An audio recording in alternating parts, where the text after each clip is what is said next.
right, welcome everyone.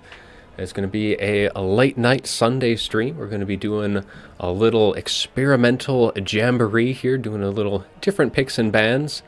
I guess we'll take a look at what we have for the bracket first, and we'll get into kind of how all that picks and bans is going to be shaking out for this tournament. So we have bottom two and RTK Sandwich are going to be our first semifinalists. Kark and Ulrich Rahl are also going to be getting underway on the bottom side of the bracket, and we're going to be seeing who's going to be facing off in the finals after that. But they are going to be going in tandem with this first semifinal game, just making sure that we're not going to be holding things up any longer than they have to.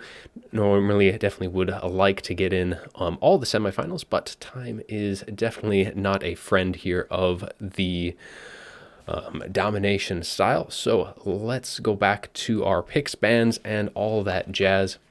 So it is going to be a pick 5 type of situation. So both players are going to be picking 5 factions to be adding to their faction pool. Once I know what those are going to be, I will get those up onto the screen so everyone can see what is available for both sides. After that, both sides are going to be globally banning one faction from your opponent's list. So you'll have 4 factions left to choose from, in which case the first 2 games are going to be a pick 2 ban 1, and then the final game is just going to be pick from your remaining 2 factions. And we're going to be seeing how that shakes out. Seems like it's been going pretty well so far. So I'm going to take a little peek, see what we have. So we haven't gotten the picks and bans just yet, but hopefully those will be coming through pretty soon, as it is going to be Sandwich and bottom 2 are going to be the ones facing off against one another first up. And it is blind picks for the faction pools as well. So on both sides, it isn't going to be like alternating picks or anything like that. You're just going to be coming forward with your full list. And then, yeah, again, once we have those. And all right, so we have our first ones coming through. So we'll add those in. So for RTK Sandwich, we are going to be going with Walk Beastman, Skaven, Slanesh, and Dark Elves. And bottom 2 has Ogre Kingdom, Skaven, Greenskins, Khorne, and Beastmen. So we'll see how easy this is going to be to get these things in.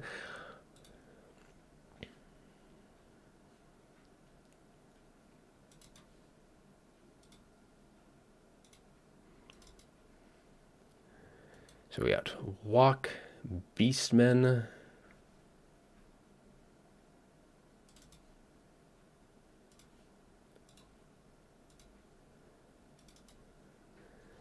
and we have Skaven,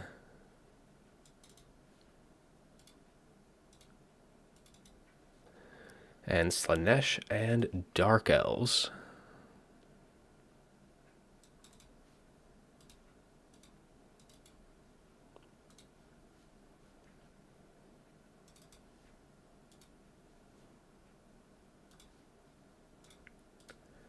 All right, there's the faction pool for Sandwich up on the bottom left corner of the screen. And we get onto the other side too, and then it's just going to be a global ban, as I was saying before. So that means bottom 2 is going to be able to ban one of those 5 factions, one that they just don't want to be facing off against. And it looks like, yeah, on the other side, as I mentioned, is be Ogre Kingdoms.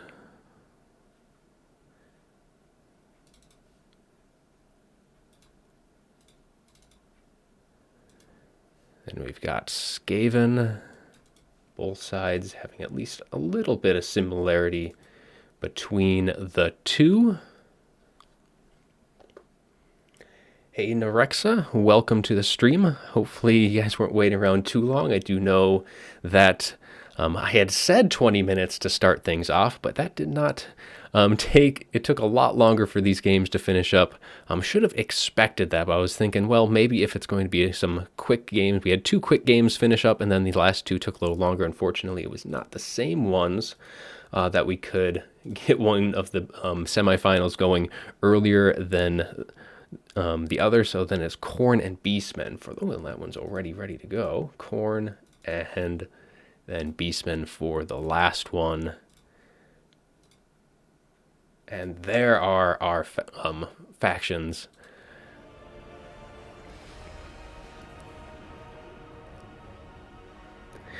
So knighthood, yeah, this is going to be domination. First map is going to be on Crossing of the Sea of Claws, so that'll be our first matchup. So we're going through picks and bans right now. Yep, yeah, definitely a very long last series.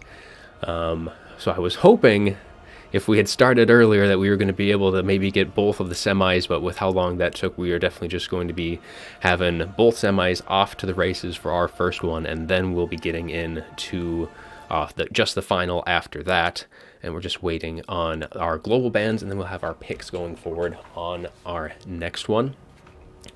Yeah, hopefully we're going to have some good action here this evening. Definitely looking forward to it. Hopefully there's not too much rust to shake off. Kind of went through the stretches here beforehand. Hopefully there's no hiccups. Definitely trying out the new UI. So far it'll be a little slow to get things picked out, but should help for each of the series.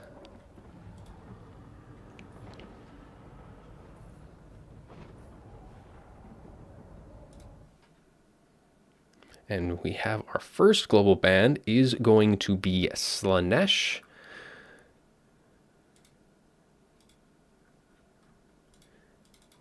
So Sandwich going to be banning Slaanesh from the other side, which I just realized did not show up correctly. Actually, no. Okay, so it's the other way around, how Sandwich posted in. So bottom two has banned Slaanesh from Sandwich, so we'll get that put in and updated. And then Sandwich has then banned Greenskins for his.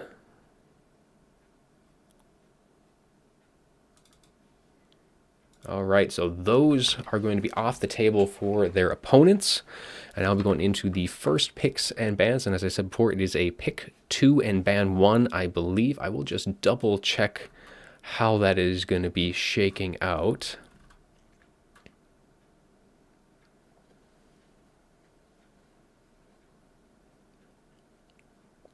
And that does look like that is going to be the case. And then, yeah, after that, army selection, and then we will be underway as quickly as we can. As I know, Kark and Alric Rawl are going to be underway as well, so we can switch over to that for those kind of popping in. Take a look at what the bracket is looking like for our semis and finalists, as we do bottom two and Sandwich versus Kark and Alric Rawl. Is going to be some good matches there. Maybe we can pick up the replays and get those on at some point.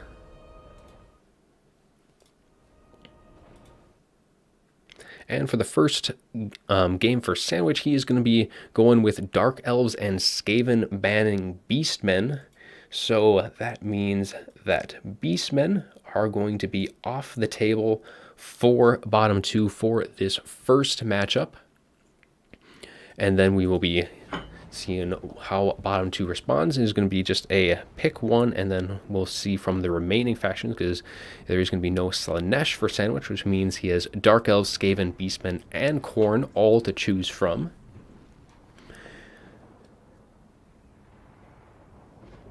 And Sandwich just has Khorne, Skaven, and Ogre Kingdoms on their end.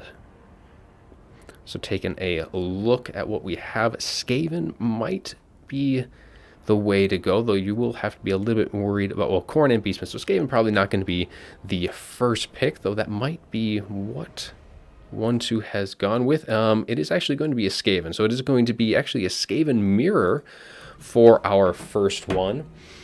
So let's get that updated on set, as both sides are going to be going with their Skaven picks.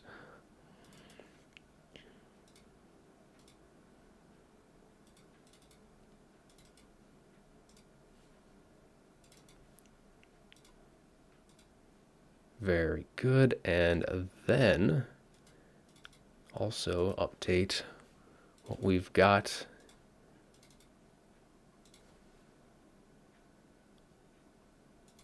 All right, there we go. All set and ready for our first match, as we have Skaven going to be littering the field on both sides, as they're just going to be piling on the bodies. Hopefully everyone's machine is ready for just the piles of dead that are going to be stacking up. Crossing the Sea of Claws, though, is going to be a little bit more of a choky feel than probably the Skaven would normally want to be fighting on, so it is going to be definitely playing to their mobility with their wolf rats and their rat ogres, so should be seeing a bit of that as they try and kind of take the far points, while most of the guns I'm going to be imagining are going to be focused on the center ranks, trying to whittle down and hold that center ground. And once one side is going to be able to take that center, I feel like they're going to be able to hold that a bit more, as their line of sights are going to be kind of trained on the choke points of the crossing of the Sea of Claws. So that does have kind of limited areas to get into that center area, but we'll see what both sides have in store. Looks like Sandwich's army is pretty much ready to go. Either side is going to be able to see that on screen, and we're kind of getting almost done on 1-2's army as well. Get a little peek on my end before getting into it, but we'll be keeping that a secret until both sides have completely finalized their army and have loaded on in. Don't want anything peeking in on our battle here.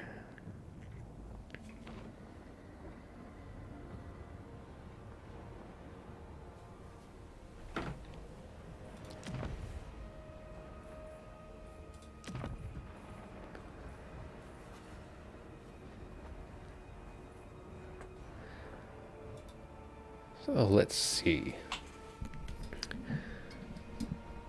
For the Skaven mirror on something like this, just kind of get a little feel for what we might be seeing before we kind of, there's going to be probably a fair amount of rat ogres and the wolf rats coming through. Might try and use some of that indirect fire that this map does have quite a few places of. We might be able to see them, some mortars or some catapults as well. We'll be able to kind of fire up and into that center area without having too much to really put at risk. It is going to be very hard for the mobility to kind of sneak around up onto either of those high grounds to really put pressure on the very long range. Mortars might be a little bit too short range to reach far enough from that point, but they should still be able to kind of keep themselves fairly far back to fire in and not put themselves at risk from opponent rat ogre or wolf rat kind of coming on in. And just taking a look at armies, so bottom two still trying to figure things out, but looks like Sandwich is pretty much ready to go. And then we'll be kind of getting in to our first one, and I believe our other semifinalists should be getting going on top of that. Haven't seen anything in chat for them, but yeah.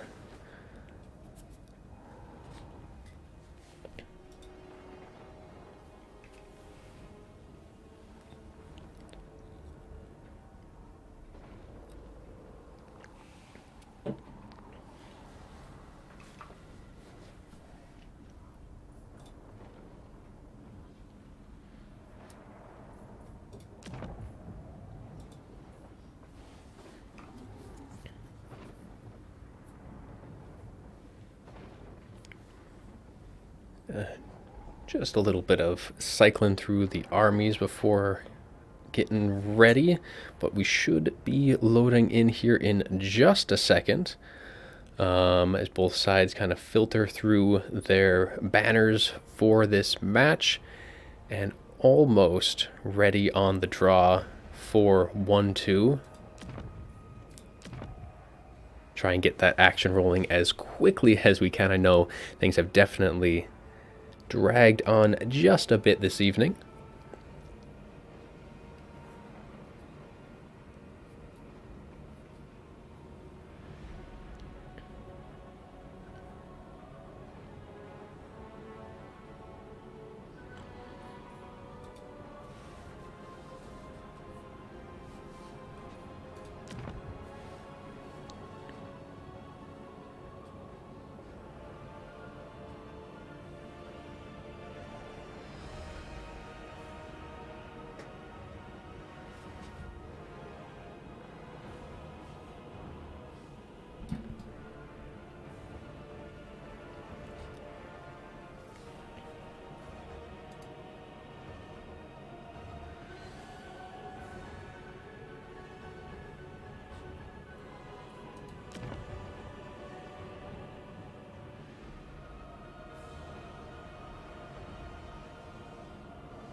Well, I guess while we wait for a few things to kind of finalize, the last, just I guess some news from the rest of Warhammer community. I know the WWC just had their last qualifier finishing up this morning. There's been a little bit of talk on how that kind of finished up. We had like half of a bracket almost drop out, so there might be one more surprise qualifier on the horizon, but definitely having that full lineup pretty much set for all of the qualifiers going into the group stage. So that's going to be, I believe, groups of 4, and then 2 will advance to the round of 32, and I think then that is going to be a straight bracket tournament from that point on for there. So that'll be something to look forward to in the coming, hopefully in the next couple of weeks. I would imagine that group stage would get going. Without too much further ado, I know we do have the holiday season, so that might be stretching things out a little bit. I know some people are going to be in and out for that. But bottom 2 is ready. Sandwich should be ready. Might just ping him here so he knows.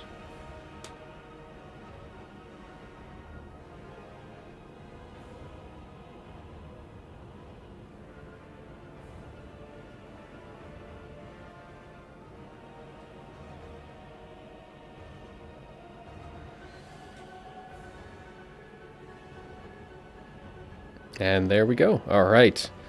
We are now loading in, and we will get right to the action.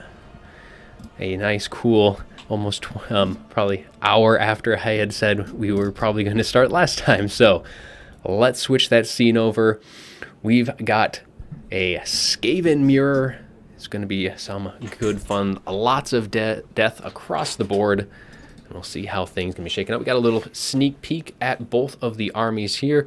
1-2 going to be going or bottom 2 going to be going a little heavy on the Plagueclaw catapults. So they're going to be coming in with 4 Natty Boo sharpshooters and then some Skaven, or so there's some clan rats. No Skaven slaves here in that starting army. And is going to be looking to be using that power grab. Both sides, you're going to be grabbing that.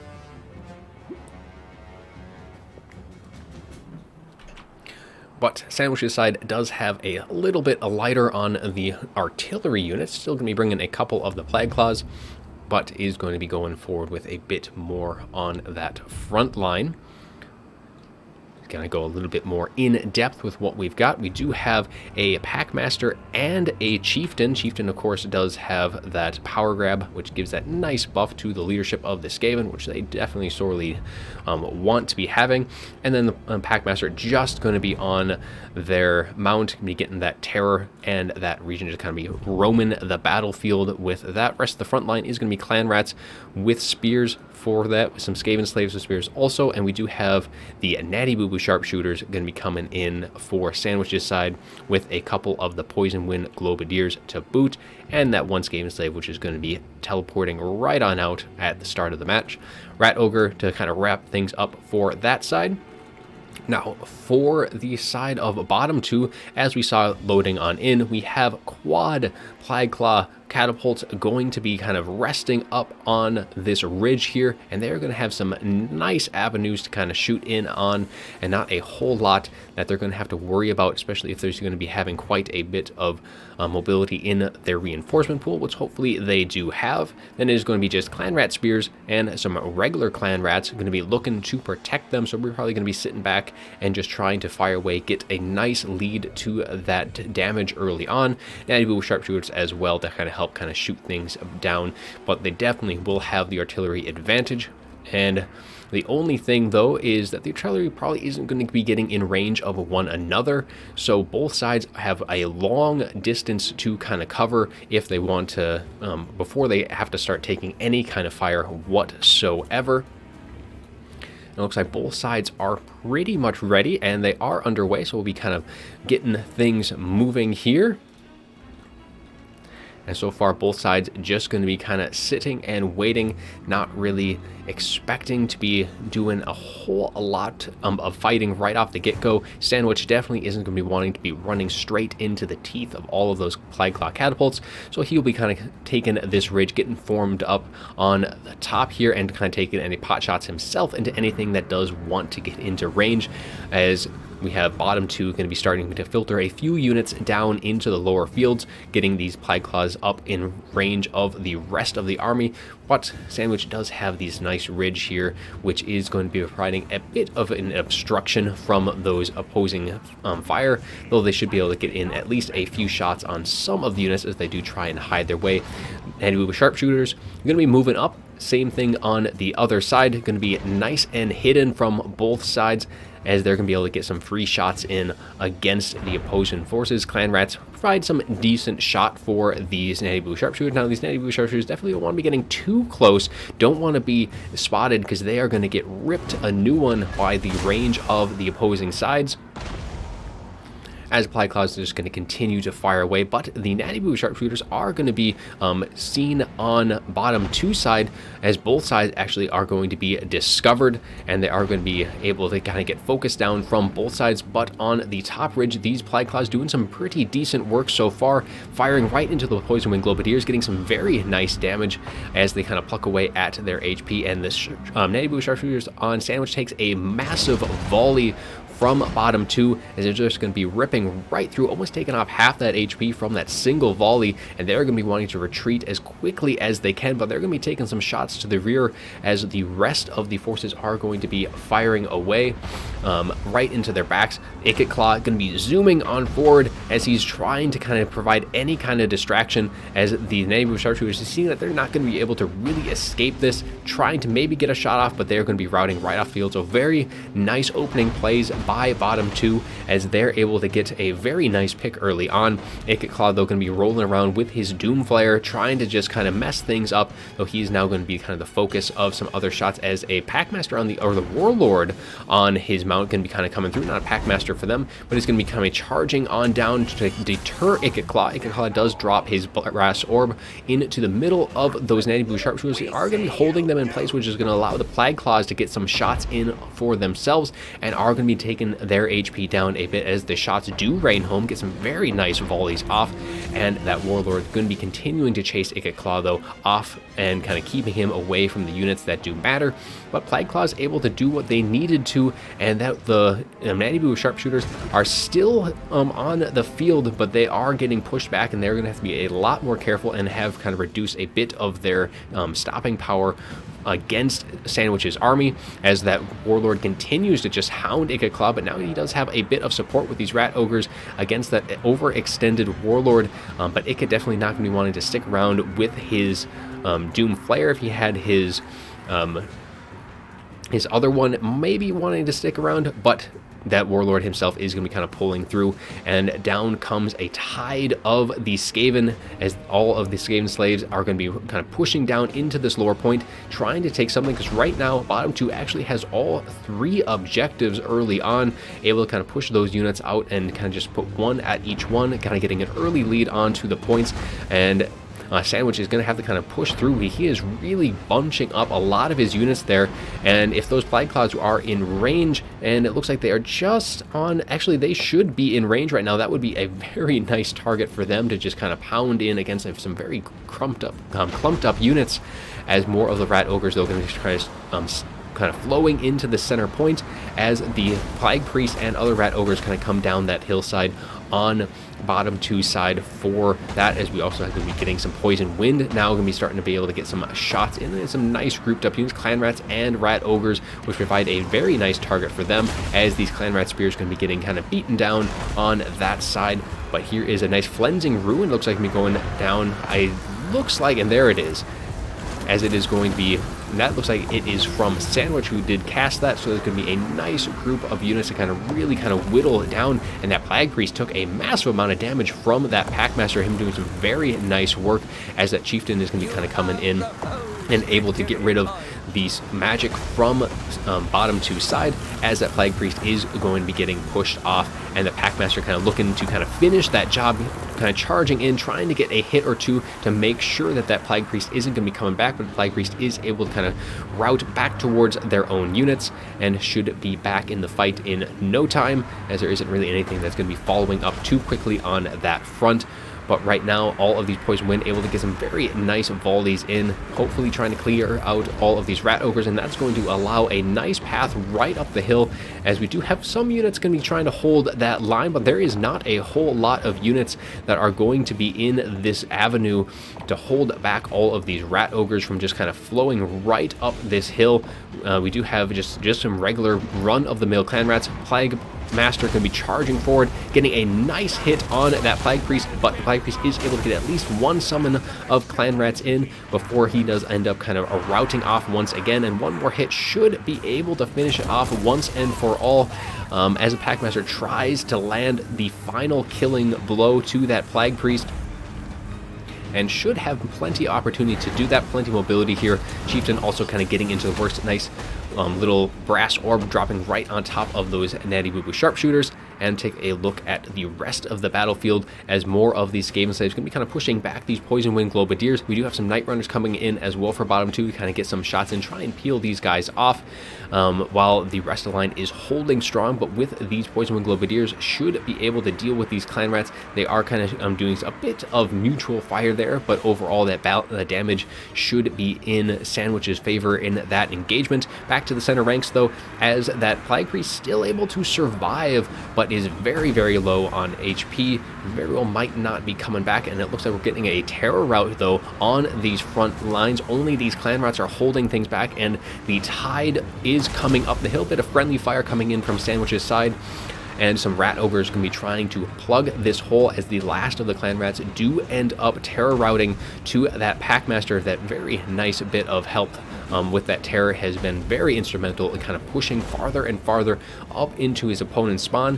Overall though, the damage dealt has been pretty even on both sides. A little sneaky maneuver on the backside. I think that might just be a unit that kind of came back after routing, but it was trying to sneak around onto those Plague Claws, but those Wolf Rats are able to kind of stop that from happening. Natty Boo sharpshooters are up and running, as they're just kind of be firing in off into these Night Runners and into that Warlord on the far side. Packmaster and Warlord going to be duking it out though, though 1-2 does have the advantage of these Rat Ogres, able to give a little bit of extra support, and that will really be able to turn the tide, though the hits landing from the Packmaster have definitely been in its advantage so far. As we slide back up, as more and more of these Skaven Slaves and Clan Rats are starting to put more and more pressure on this far flank of bottom 2's army. The Plague Claws still able to kind of get some shots in. They've used up half their ammo, and now their shots are going in at point blank range against these forces of Rat Ogres, as these Rat Ogres able to deal with one of the units, shattering them off, and Clan Rats are trying just to keep these guys off of their more expensive units. These Poison Wind Globadiers should be able to help quite a bit, kind of cleaning up the rest. As we kind of look down back into the lower field, as that Packmaster has taken a lot of damage, though we do get, it looks like a Flensing Ruin going to be dropping down, trying to kind of clear things up, but the Packmaster does get pushed off, but he is going to be ever so healing up bit by bit with that regen, so he should be back in the action in no time. Nothing really there to kind of follow up in that mess, and those Natty Boo Boo sharpshooters are able to kind of clean up all of that extra support, so next engagement should be able to go a bit better for that Packmaster, as when he does choose to re-engage with that Warlock. And it looks like that offensive, though, from Sandwich is going to be slowly petering out. Only the Chieftain is left amidst the enemy, as he is just going to be kind of bottlenecked up, though he at this point might hope to try and get a little bit of friendly fire from those Poison Wind Globadiers to kind of fire into that group, but he's going to be actually pretty hard to kind of deal with right now, just kind of clumped up with all of these artillery pieces. These Natty Boo sharpshooters aren't going to be able to get a good line of sight, and all of the kind of heavy hitters, that Warlord, all these Rat Ogres. We do have that other Chieftain here who can kind of come in to try and deal with that one. But we do have the Plague Priest resummoned, going to be getting some of that magic on the field. Probably a decent idea. Not a whole lot of Winds of Magic was spent for bottom 2 Skaven. Let's kind of look at the rest of the field as I can remind myself which side. So Sandwich is capping on point 3. He does have point 2 and point 1, so he will be taking that triple cap now to kind of balance out that damage. And there is almost all 3 points in his side, and there we go. 1, 2, and 3 are all his, and he's gonna be kind of climbing back that point differential, and he is sitting in a pretty decent spot in terms of what he's got on the field. We got some mobility units on point 3, and they'll be able to kind of pull back if any pressure does kind of start coming their way. Night Runners, don't have to worry too much about them. They've used up all of their ammunition, and they're going to be trying to push into that center point, though they are going to be very mindful of those Poison Wind Globadiers. And on the front, there is still that point taking some nice bit of damage as Ikitclaw dropping a nice Flensing Ruin, able to get some pretty decent value hitting Chieftain. Both Plague Claws, these Clan Rats, should be getting some nice value there. More of these Rat Ogres kind of be coming in, and that Chieftain is just refusing to get out of there. He's actually able to dish out that damage to the opposing Chieftain pretty well, as he's just able to kind of just pretty much survive at this point, and is going to be buying time for some more Rat Ogres and all of these units at 1 on point 1 to start putting some additional pressure on this far flank, while bottom 2 is going to be continuing to put more and more units towards that center point. They are going to be under fire a little bit, but they are able to deal with that Packmaster once again, though that Warlord is getting very low himself as he is shaken but not stirred, as he does charge right on into the Poison Wing Globadiers, shutting them down for the time being. Might be able to get a few shots if these guys are still in guard mode, and if they are able to get some shots, this is a lot of units grouped up together. So if Sandwich can pull these guys back and even get a volley or 2 in, that is going to be just generating value like none other. But that Warlord definitely is going to want to avoid that if at all possible. So bottom 2 is able to take point 2 back from Sandwich, going to be able to slow the bleeding ever so slightly. Far point still nothing to be chasing in against that, but it is up for the taking for either side if they do want to kind of put any more units in that direction. But bottom 2 able to kind of secure their position once again. Finally, that Chieftain does end up routing to just the massive units, though he provided a very, very good distraction for a very long time up on the cliffside here, as the shots from the Night Runners may be trying to kind of pluck away at these Rat Ogres, but they charge right into those Poison Globadiers, should be able to kind of push these guys back, and that offensive has completely run its course. Both the Plague Claws going to be actually TPing out there, get a few more value back for bottom 2, so sitting at about 1k in the bank for them, as more units are going to be kind of pulling in to this center point. Rat Ogres holding things back as Poison Wind Globadiers do come back from the rout, and that Packmaster still around. That has routed 2 times already. That healing has been instrumental in kind of keeping that thing in the fight, and hopefully able to kind of deal with the opposing terror. If he's able to get rid of this Warlord on that Broodhor, it is going to be very helpful for keeping his own units in that fight, as terror is definitely a very good thing to be kind of pushing up against on to the other side. Looks like we might be getting a Flensing Ruin from bottom 2 side, and nope, that is actually a Plague Cast. Going to be trying to drop down, though these Clan Rat Spears do pull forward. It is going to be hitting these Poison Wing Globadiers, kind of whittling them down. Might be enough to break them, as Plague Master kind of charging into the Night Runners, hoping to try and get rid of them, but shots just raining in as Green Warpfire drops in on this second point, as they just try and kind of clear out on both sides, as we have a bit of a mass rout, though on Sandwich's side. His units do take to the hills first, and it looks like only that Packmaster is still kind of left in that fight. That Warlord off to the side still sitting pretty nice, but the more times that he spends out on the fringes, the more time that Packmaster is going to be kind of slowly healing up, though so is that Warlord. So both sides definitely taken quite a bit of damage on those center ranks.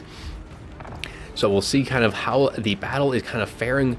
points are now almost in favor of Sandwich, though he is going to be losing point 1. There isn't anything to really kind of pull in here, as those Rat Ogres doing very nice at kind of keeping any of those reinforcements at bay as more kind of come in. But things are looking pretty decent for bottom 2. Things were definitely looking pretty dicey at trying to just all of those units on the top. There was a ton of value there, even if they did eventually get withdrawn. If they had been able to deal more damage, that would have been a lot less coming in the reserves, and definitely that damage benefit is in bottom 2's advantage, having almost 2k in total advantage over Sandwich here, as things are looking pretty good even from the point standpoint, as points 2 and 1 are in bottom 2's control, and the point advantage is now going to go back towards bottom 2's side. Little tongue twisted there.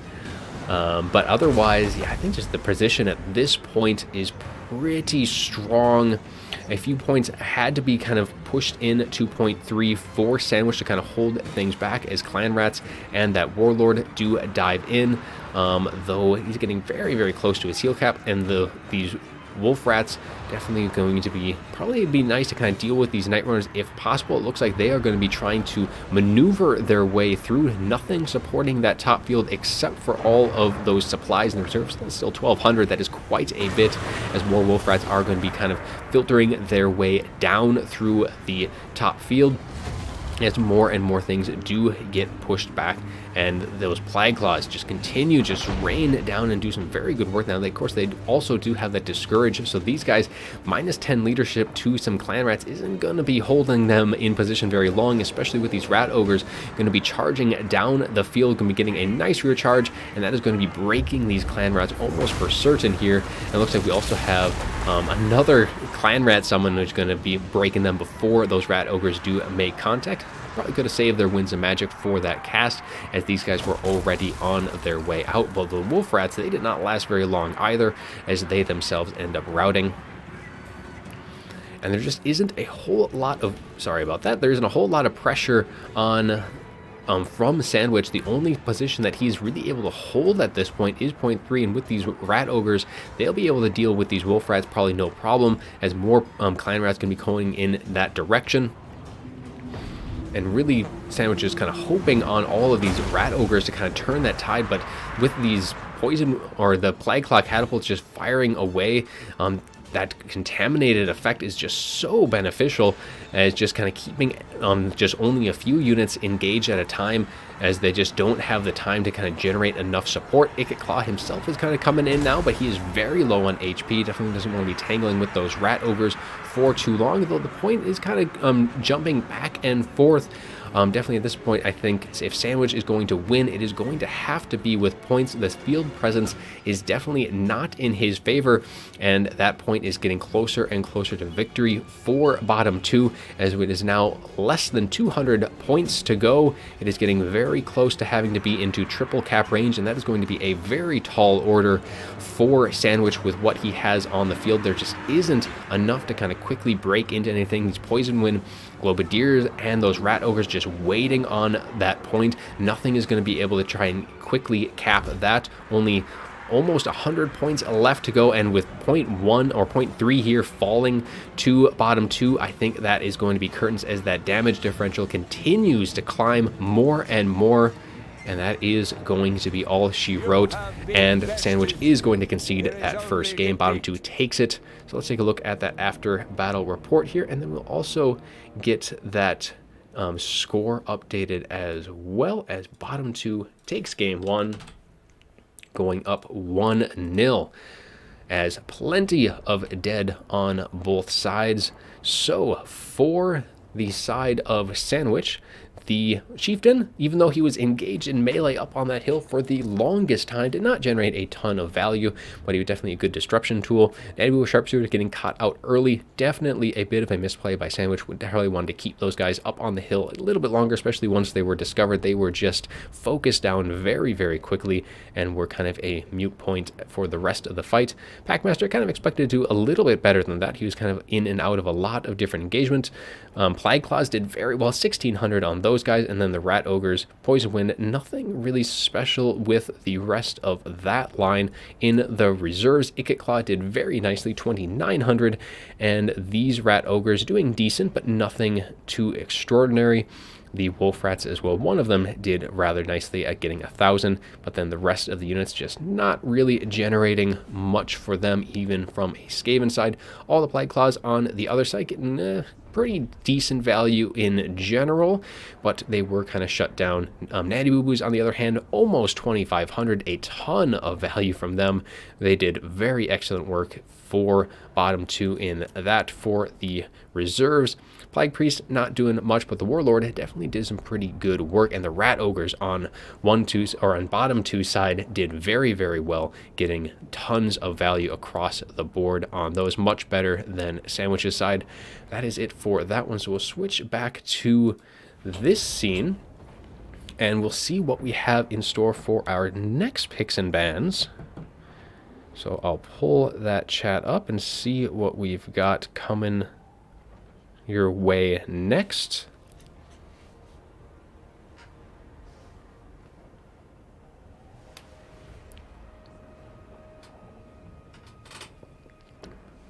Yeah, in that fight, Sandwich definitely almost was able to push back into that top point and kind of compromise all of the range units from bottom 2. But just being so far from your own deployment zones, it was just like the reinforcements from Sandwich's side were just so few and far between, and eventually you're just going to be able to throw a ton of Skaven slaves back at Sandwich's face from bottom 2, so it just was very hard to really capitalize and finish that fight on that high ground so far from home. And that was really kind of, once that engagement failed for Sandwich, it just went downhill from there. There was, like, at that point, I think the damage was pretty much even on both sides, and then it just kind of slowly fell further and further towards bottom 2's advantage. And then for our next picks, they were typing. We'll see what they got in store for us for the next game. Should be some good fun.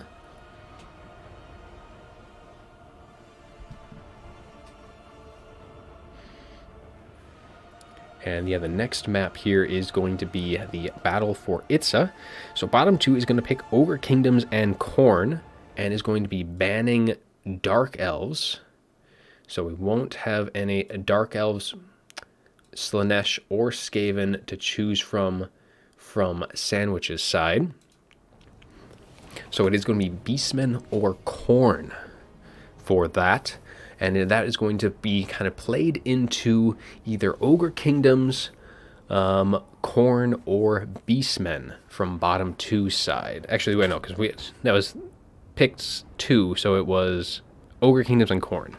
So we could see Khorne, because Ogre Kingdoms is going to be a little bit of a threat here for their range. We'll see what Sandwich does decide to go with.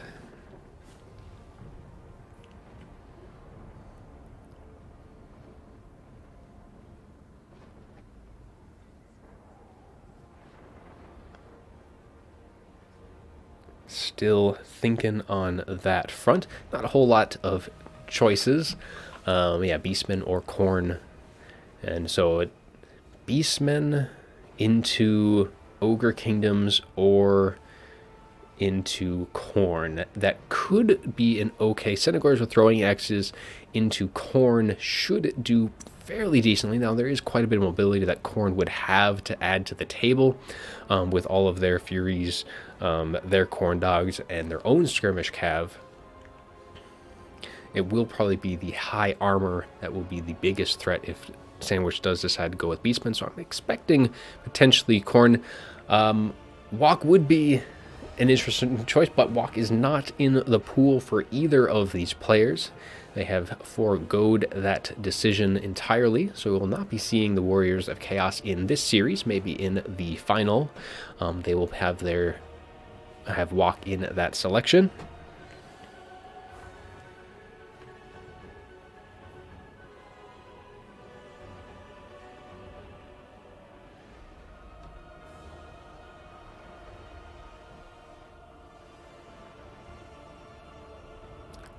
pinging Sandwich, make sure he saw the picks and bans for the next game.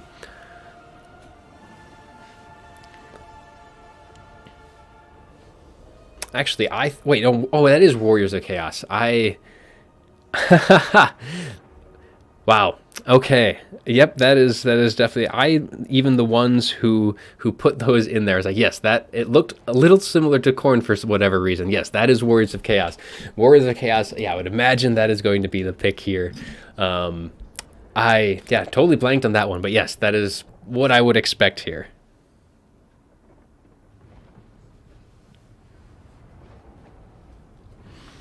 I would expect a Warriors of Chaos pick.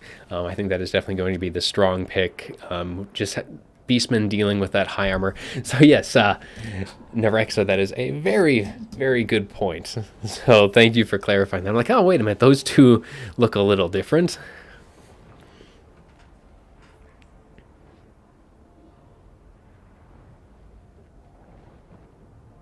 So yes, Sandwich is going to be going with Walk.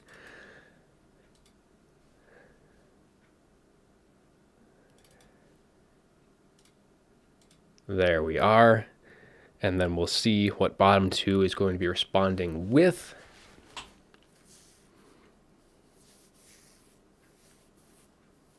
I have not seen the Ogres play in this matchup, so I'm not really sure how that would go. I just feel like they would probably struggle quite a bit with just kind of the Hellstriders for Walk. There's definitely quite a bit of gun lines that would be in the way of the two, but that may be still the pick here. Corn. You know, Corn just seems like it just wouldn't be a good enough Warriors of Chaos. They definitely could be going that route too, just bringing in that same kind of heavy armor strategy that Corn can bring. That we'll see what the decision in the end is.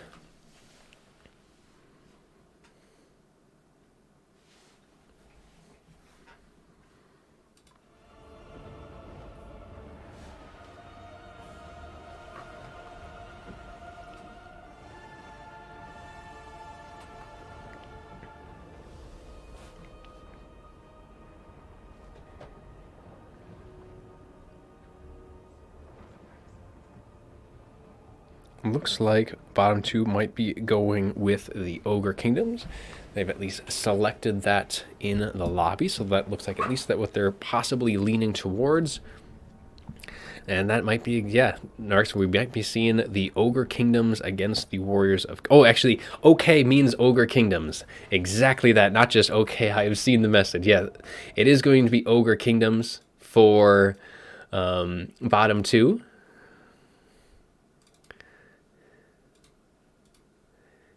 For our game two.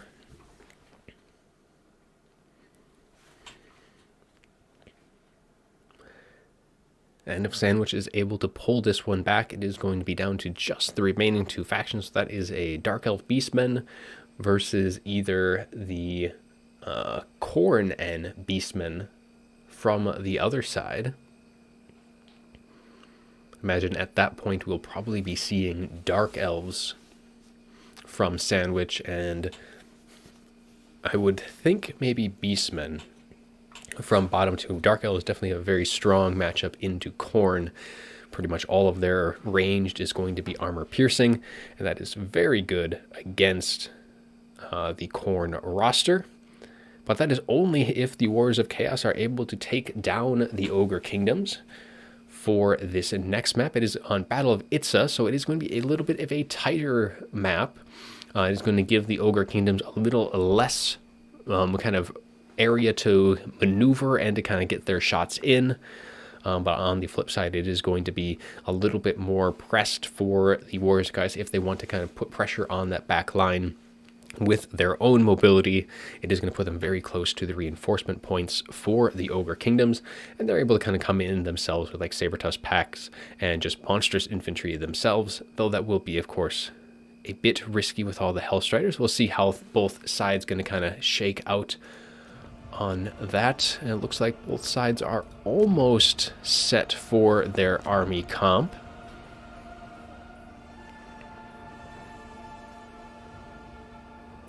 Few switches here and there. Oh, and while I'm seeing it, also update the final picks for this one, as it is going to be Warriors of Chaos against the Ogre Kingdoms. All right.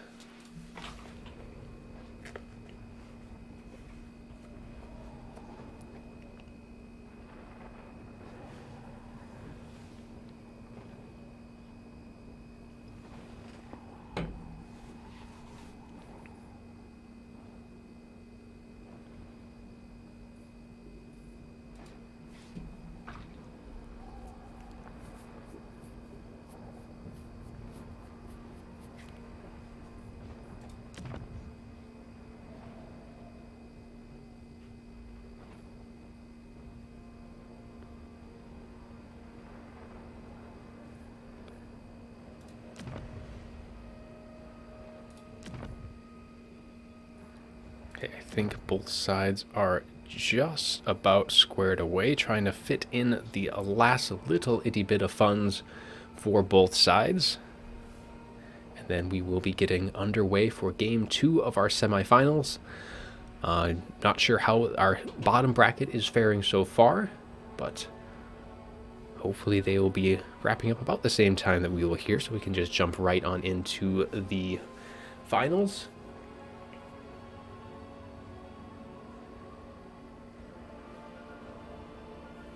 And definitely having the Hellstriders and a lot of the other mobility units for the Warriors of Chaos get a rather hefty price jump is going to hurt a little bit, and especially in terms of the width that the Warriors of Chaos can bring. It's pretty much going to be well, if the Ogre Kingdoms can kind of keep their longer range units kind of up and operational, they'll be able to do quite a number on the approach for the Warriors of Chaos. And just, I mean, tons of monstrous infantry will be able to deal with pretty much all of the Marauders, just run-of-your-mill Ogre Warriors, or the Warriors of Chaos. And it's just going to be more of the Halberds and any of the other larger units. We're going to see how the Ogre Kingdoms are going to fare against those.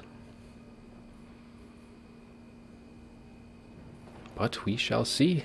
Bottom 2 has readied up, just waiting for Sandwich to also ready, and we will be getting on into game 2.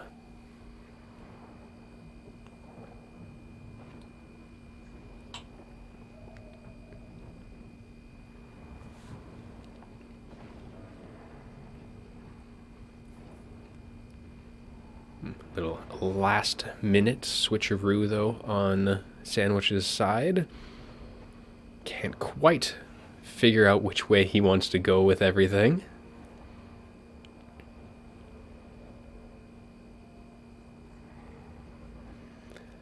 Yeah, but it's good though to see the Ogres getting some love, because for the longest time they've just been kind of bottom of the barrel after their launch Gorgers and Iron Blasters got kind of nerfed pretty heavily, I mean, for good reason, but they've kind of struggled since then.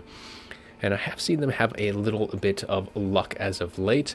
I know they've beat High Elves in a recent WWC qualifier on stream, so that went pretty well for them. I'm trying to think of other matchups where I've seen them in as of late, but I have heard their name tossed around here and there.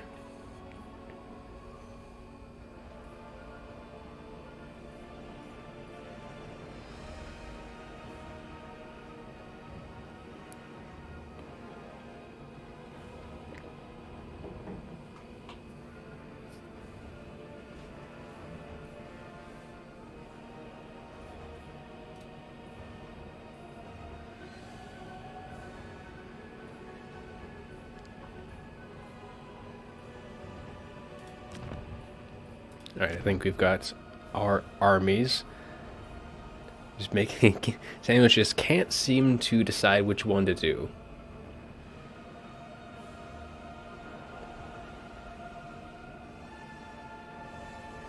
So I have a little difficulties with Kark, with Alric Rawl there, Kark. Wouldn't be surprised if you guys wrapped up already. Well, the first game took a little bit longer. Yep, Alric Rawl has won his series, so since we're still waiting on Sandwich to make up his mind for his build, we can update the bracket as Alric Rawl has advanced in the lower bracket, and he will be facing the winner of this series. So as soon as we're done here, we'll be able to go right on into the finale. It just depends if that is going to be 1 or 2 games left to go.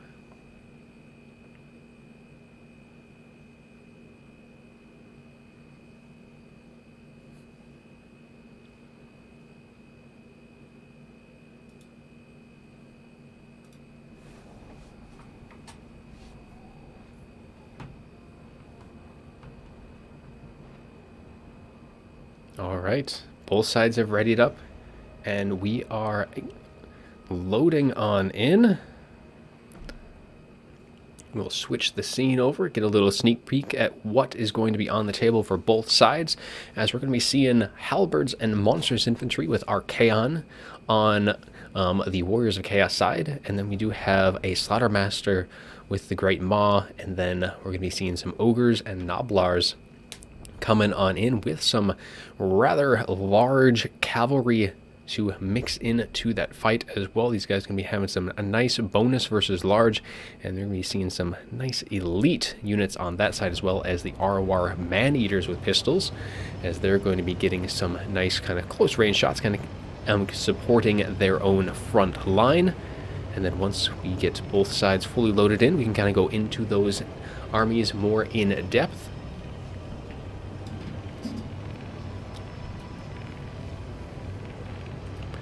The Ogres are definitely going to have a bit of work cut out for them dealing with just all of those anti-large units. Those halberds stacked up with those armored trolls is definitely going to be a bit of a bother for them to kind of deal with. Just they're not going to be able to do that in melee. They're going to have to kind of whittle them down at range, and so those man-eaters and those Noblar trappers are going to have to do a bit of work before that engagement gets underway. We have some Chaos Trolls, some armored variants for all 3 of those, and then of course Archaon. And Archaon, once he stops moving around, is going to be having Spirit Leech, Searing Doom, and that looks like pretty much he does have the Crown of Domination as well, which gives him that terror and is a nice bit of leadership and immune to psychology, and especially with all of those armored trolls, that is going to be a nice benefit to that melee engagement. And then just Marauders for that front line to try and soak up as much ranged firepower from the Ogres as they can to keep all those Chaos Warriors with halberds nice and safe. As for the Ogre Kingdoms, we have a Slaughtermaster of the Great Maw bringing in Bulwarger and Troll Guts for the spells. Also does have that Blood Cleaver, kind of help keep him topped off in melee. There's some Ogre Bulls with dual weapons and more Ogre Bulls kind of mixed in that secondary line, as we have the Mournfang Cavalry with great weapons, armor piercing bonus versus large. Now if they can get any of those armored trolls out into the open, they will tear them a new one, especially with that 90 armor as well. They will even be pretty resistant to those Hellstriders.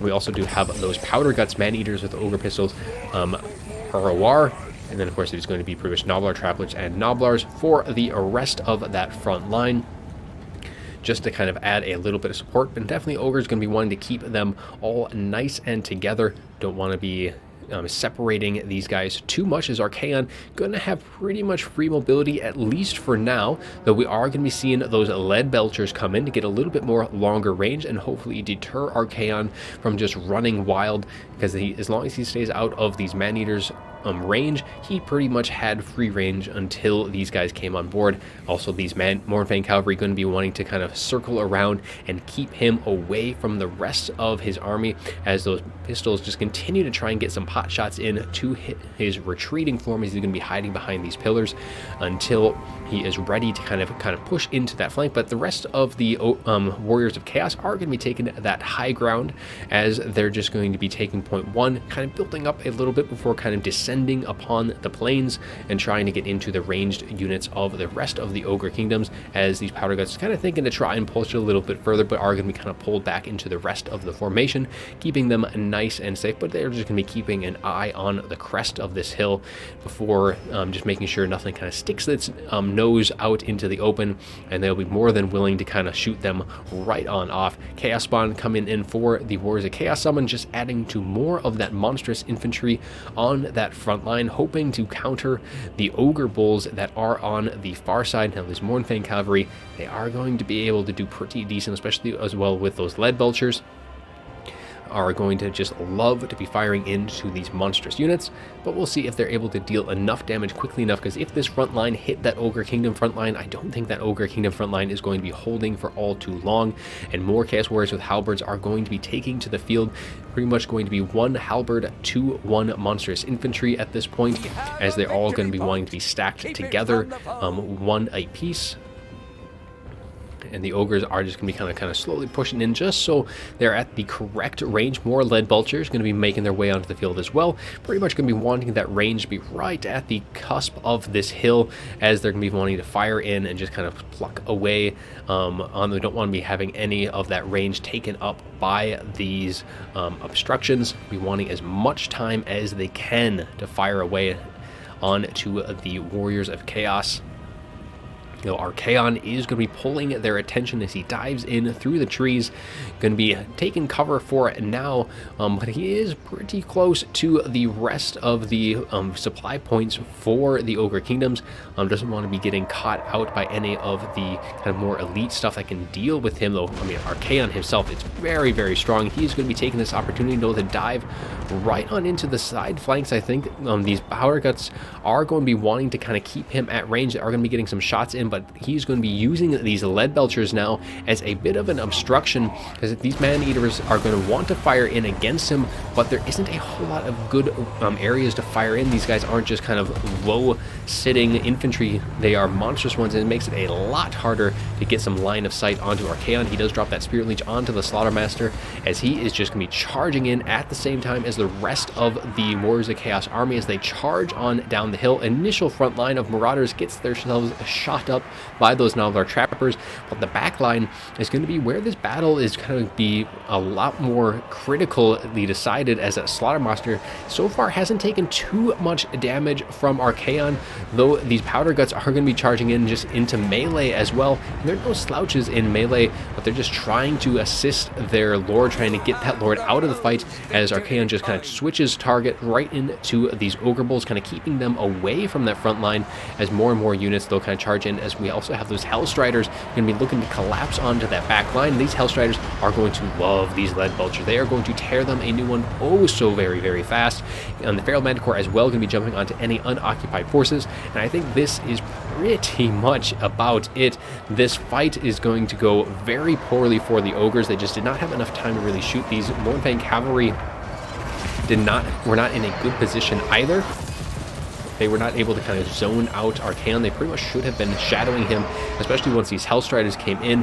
That is going to be taking out some very expensive units. These 2 lead belchers are pretty much off the table. Ogre Bulls are kind of coming in to try and peel things off, but they are going to be charging into anti-large units almost across the board, as Archaon now is pretty much free to engage that Slaughtermaster once again, and it looks like he's going to be getting the assistance of the Chaos Feral Manticore, who is just going to be kind of diving into these Novelar trappers, keep them occupied, as another Spirit Leech goes off onto that Slaughtermaster, and he is not going to have the speed to outrun any of those heavy hitters from Chaos, as both those Manticores are going to be kind of tying up pretty key units for the Ogres, and most of the Ogre Kingdom's range units is running for the hills right now.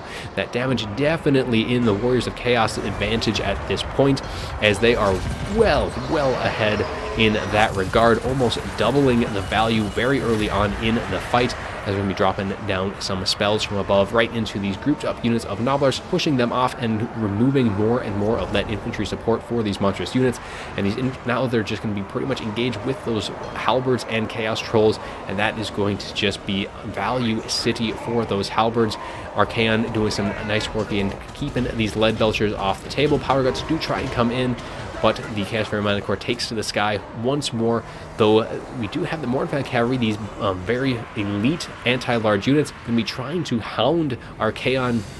But Archaon definitely has quite a bit of speed if we kind of compare the two between them, 75 versus 94. So even though these guys are big and bad, it is not going to be in their best interest to keep chasing them, as they are going to get charged mightily with these Hellstriders. But these Hellstriders, they did not seem to do a whole lot of damage to these Mornfang Cavalry on the charge. They are now taking quite a bit of damage at this point.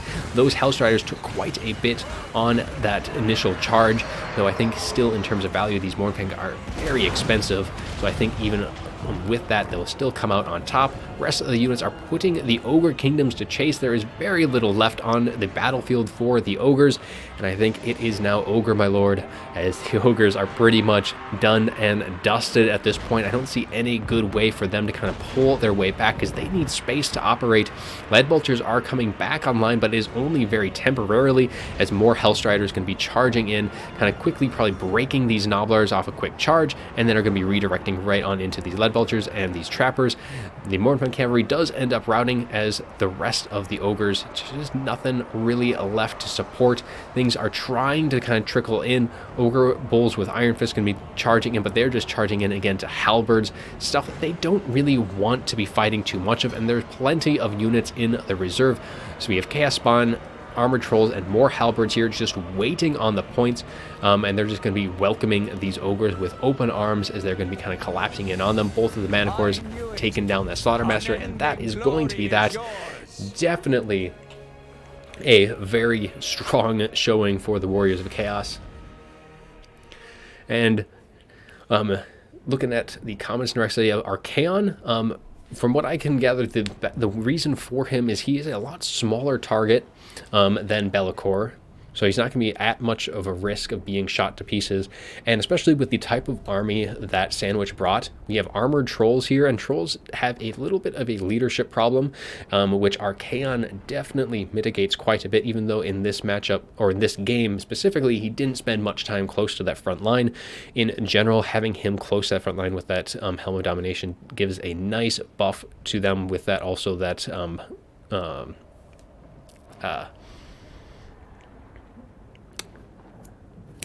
drawing a blank on what it is, but that leadership buff definitely is very helpful for them.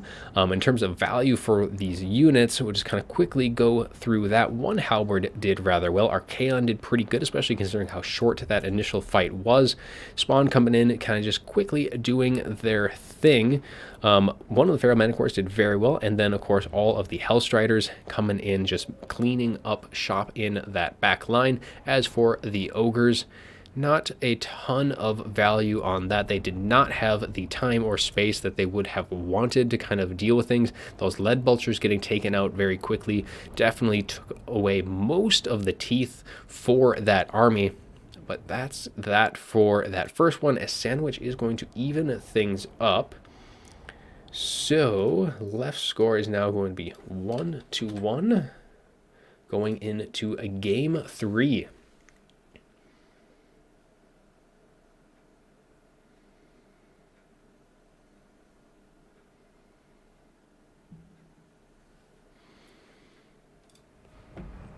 So game 3, take a look at the map pool. Looks like it is going to be Black Ark for that final game. And I'm almost certain that Sandwich is going to be wanting to go with the Dark Elves here. Beastmen definitely can be quite good with their mobility. They have very good Vanguard options for that map. But Dark Elves, I think, are just going to command that a bit better, especially because we're going to be seeing Beastmen and Khorne on the other side. Our bottom 2's 2 options. But Sandwich does have first pick, so I'll pull up that chat again.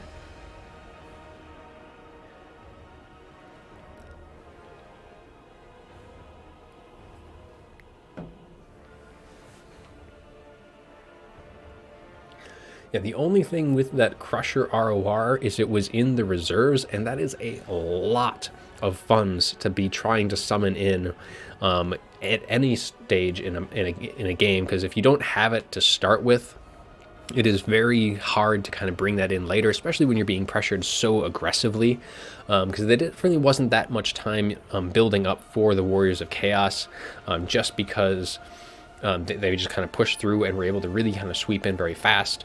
But that was still not enough time to bring that other ROR onto the field. There was that one Mournfang cavalry on the field, which would have, which probably should have shadowed Archaon a little bit better, probably been a little bit more aggressive at screening him. And I think just probably a little bit more mobility, because you know you're going to be going up against pretty much quad Hellstriders, and you need something to just screen them out to be able to quickly respond. So even a Sabertusk, where they may not do very well against them, it'll be able to hold them back for your guns to kind of get some shots in.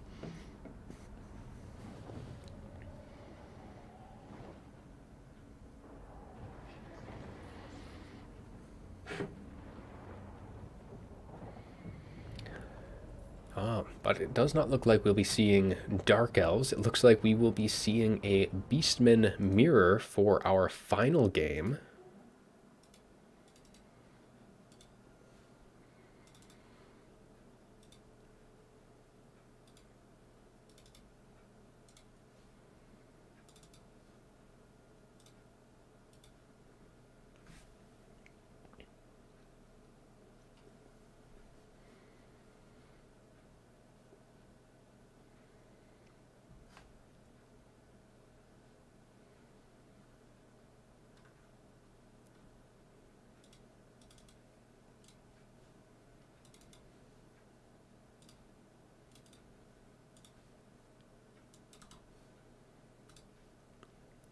All right, 2 Beastmen lined up for our rubber match. I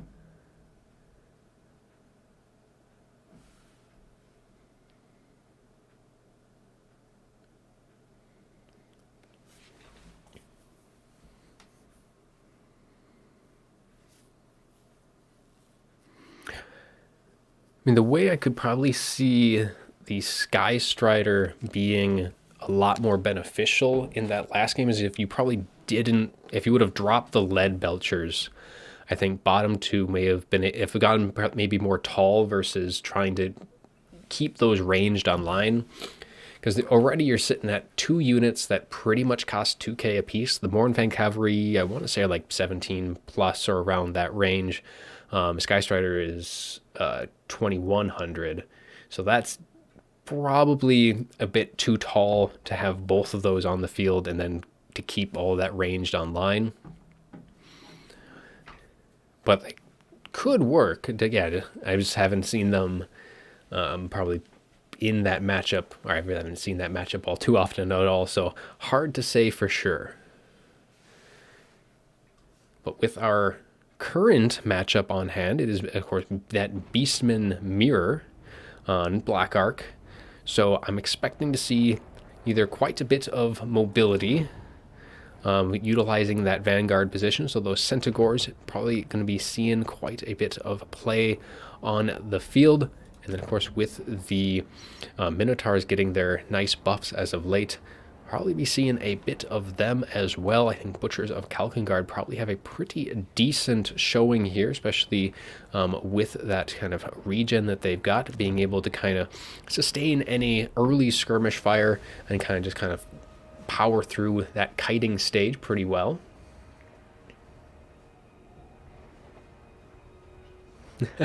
Yes, the Wood Elf kite is too strong to resist.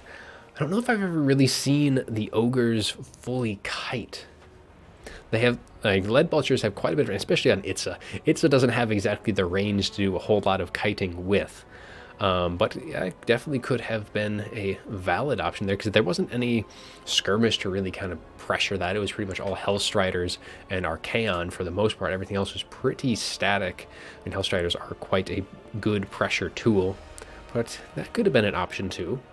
Gotten a little bit wider on the front line, a little bit more ranged, and then probably a bit more of some cheaper mobility tools may have been a valid way for that to work out. maybe on a bigger map as well.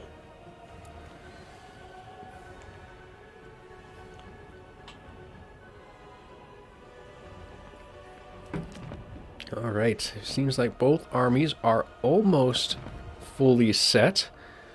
So I think we'll be getting into our next one here fairly soon.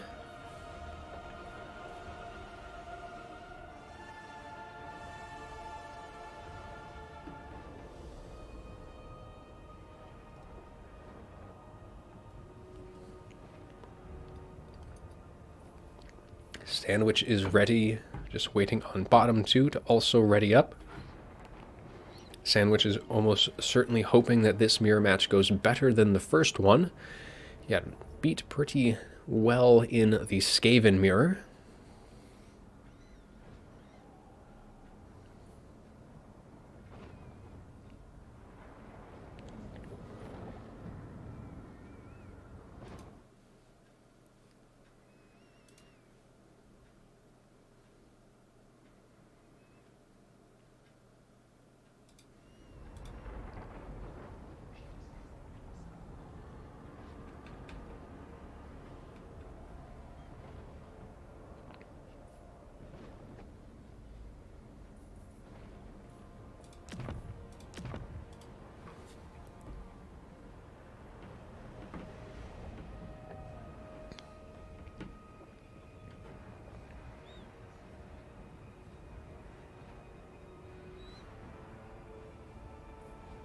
Right, I think bottom 2 is just looking over their army for one last time, but it looks like we should be almost ready to kick things off.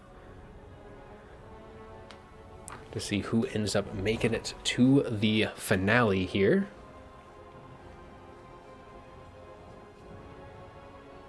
And Nerexa on the Lead Vulture, yeah, versus Chaos Warriors, they do, of course, very, very well against them. But they're always the kind of that glass cannon type unit. Though their range, yeah, that'd be something I'd be interested to kind of try out, see how well that works out. Because they need space to deal with it. They're not that fast. It's just, yeah, Hellstriders and those Feral Manticores probably would have given them a run for their money. Might have been able to set up shop maybe a couple times before firing off again before getting compromised, but definitely something to think about a bit. But we are in. Let me switch the scene over. Did miss that little preview early on, so we'll just have to get that once both sides load on in. And overall, the armies seemed fairly similar in comparison. I saw plenty of Minotaurs and Centaurs per both side. And for Sandwich on their side first, we are going to be seeing triple Centaurs with throwing axes, one of which is the Grog Hooves of Wolf's Ruin. So that does mean they have a nice little bit of they have that perfect vigor, which is very nice for them. And then we have those Butchers of Kalkengard with their regen, and we're just going to be having the Destroyers of Dreckwald, the ROR Spears, with some rest of some Ungor herds, and then more. Yeah, just pretty much Ungor herd. And then for the Lord, it is going to be a Brace Shaman of Wild, bringing just that Traitor Kin. Going to be looking to really kind of get things in a nice tightly packed box to kind of drop that onto his opposing forces. As for bottom 2, we have Kazrak, the One Eye, is going to be the Lord. Looks like just the Dark Mail on him, so he's going to have that extra armor, spell resist, and damage resistance in melee. We are going to be rocking with double Shamans as well, one of Shadows, one of Wild. So that's going to be Pit of Shades on one, Traitor Kin on the other. Both of them are going to be on their chariot to be rolling with Kazrak. We'll see how well that is going to kind of fare. Chariots, maybe not the best of choice against the Beastmen. Their mobility and their kind of larger units can really kind of lock these guys in place pretty well. Otherwise, it's going to be Gore Herds for the rest, and it looks like we also have Minotaurs and the Butchers of Kalkengard on that far side. Gonna be seeing some Ungor Raiders kind of pulling on in, looking to get some shots off. Well, the Centaurs with throwing axes going to be taking some early volleys against the opposing force. They're trying to pull up in range to kind of get their shots off onto like Kazrak or that Bray Shaman. Probably the two targets they want to be shooting at more so, as those Ungor Raiders going to be turning their attention to those Centaurs and trying to get some shots off on them, as Kazrak going to be chasing down that Bray Shaman. Though he's going to have to be careful because he's getting out and extended, and that's going to make a nice juicy target for all of these Centaurs with throwing axes to really just kind of throw their way right on in and kind of penetrate through all of that armor that he is going to be able to have. He isn't going to be benefiting from that ward save when he is being shot. That is only when he is in melee. Bray Shaman going to be getting whatever engagements he can. He's charging into spears, but just going to be charging in, pulling out. Took a little bit probably more damage than they would have liked. Probably avoid those spears for the next opening charges. We have some regular Centaurs going to be kind of charging in, trying to deter these throwing axes, but they're going to be going right up against one another, getting a full charge, and those Centaurs with throwing axes are not lasting very long off that charge. Probably not an engagement they would have wanted to take, though they are going to be buying some times for their own Centaurs to get a nice counter charge though through their own front line. So that engagement maybe not all for naught. Definitely took probably a bit more damage than they would have liked, but Sandwich's Beastmen are on the retreat just a little bit. Ungor Raiders trying to fall back behind their line so they can turn and fire back once again, as the Centaurs trying to kind of make their way around, getting their own secondary charge with these. I think the Butchers of Kalkengard also going to be charging in, so this is a lot of expensive units. A Traderkin on this side of the field would be quite nice for Sandwich's Beastmen.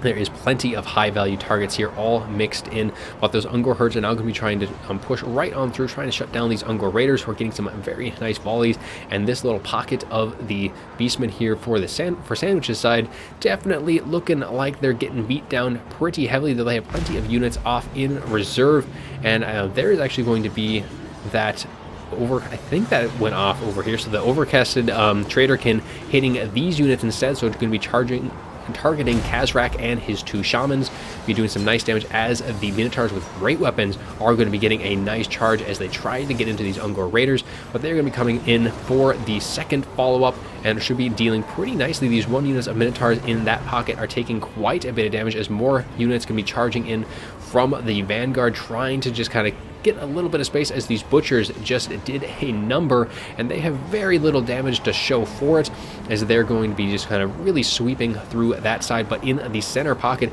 these Shaman are taking quite a bit of damage from these other Minotaurs, who are just kind of just wailing on them pretty heavily. Going to be taking out the Bray Shaman of Shadows, and Kazrak is just going to be getting under a hail of axes, and those monstrous infantry definitely doing quite well. It looks like we're going to be getting a follow-up Traderkin from the opposing side, so bottom two going to be slinging some spells that way, as now the great Bray Shaman from Sandwich is going to be charging through, trying to put a bit of pressure, as he himself is going to be dropping down in an overcasted Traderkin this time around, trying to just really kind of punch through, and they are actually doing quite a bit of damage against these guys.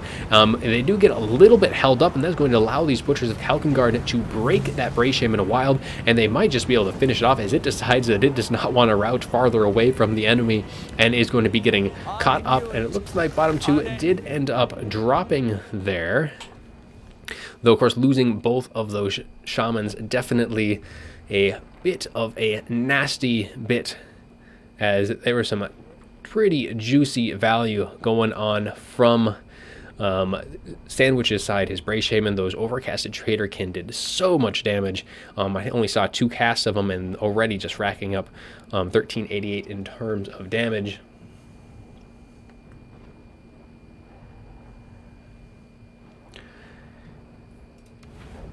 But that is that. So I'm just going to take a look at chat, because that was a pretty early drop. But that was quite a bit of loss pretty early on for the Beastmen on bottom two side. And I think that was just going to be, that's probably going to be a win for Sandwich there. Things were not looking all too great.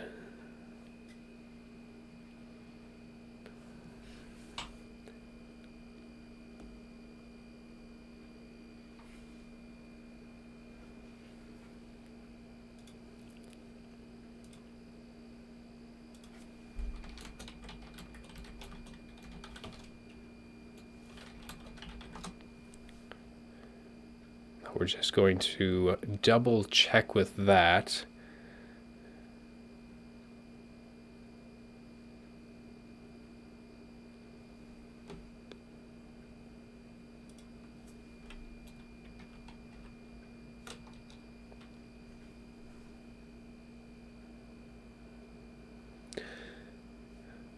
Well, Beemaster, this picking can provide a bit of mirrors. I don't think there's been, I guess I can't say on how often it's happened so far. Because you pretty much have to have those factions in your pick 5 factions. You get those global bans, you get bans each round for the pick 2, ban 1. It's just, this is how this one ended up shaking out, was having all of those bans on that end.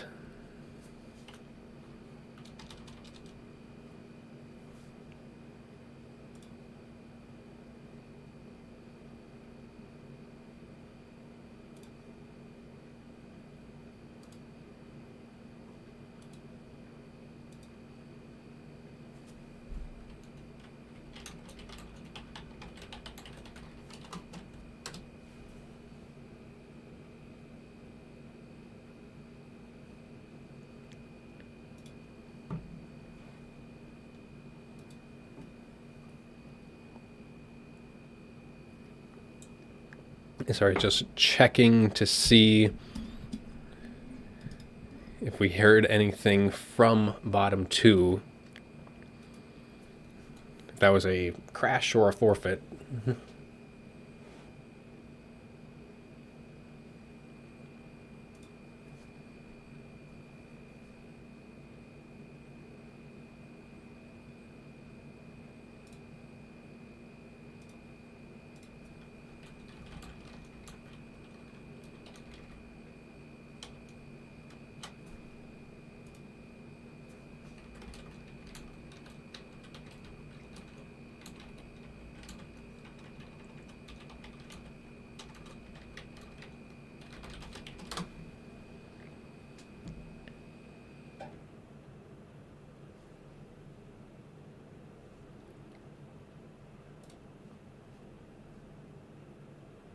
All right, well, if we do not hear anything, I think then we will be moving on. A little anticlimactic, but yeah, things weren't looking all too great for bottom 2 side on that, losing both casters and with a lot of their own Minos on the run.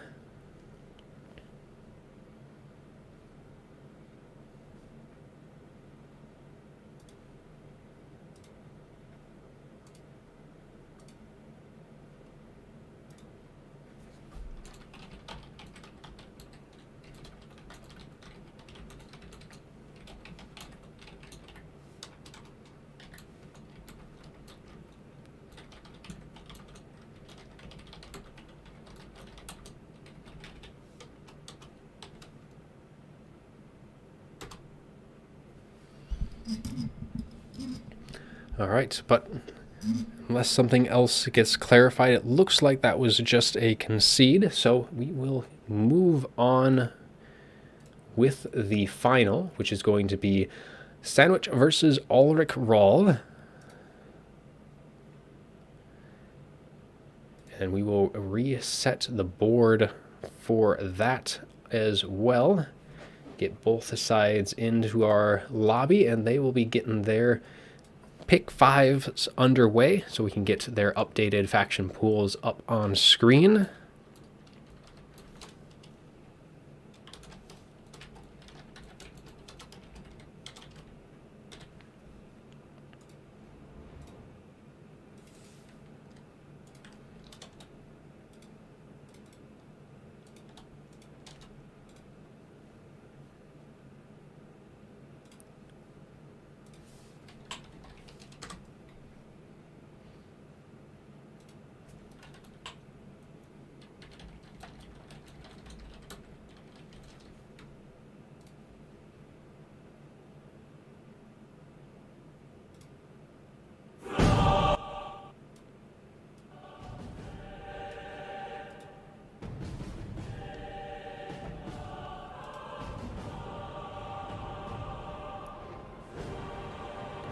Yep, it's going to be an RTK Civil War for the final. As we have Sandwich versus Ulrich Rawl.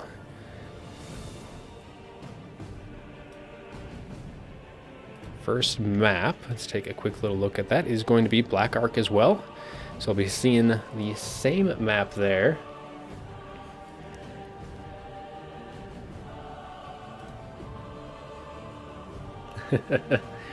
Well, there's only so much surface area for that round table to go around. We've had to get quite a few chairs for it.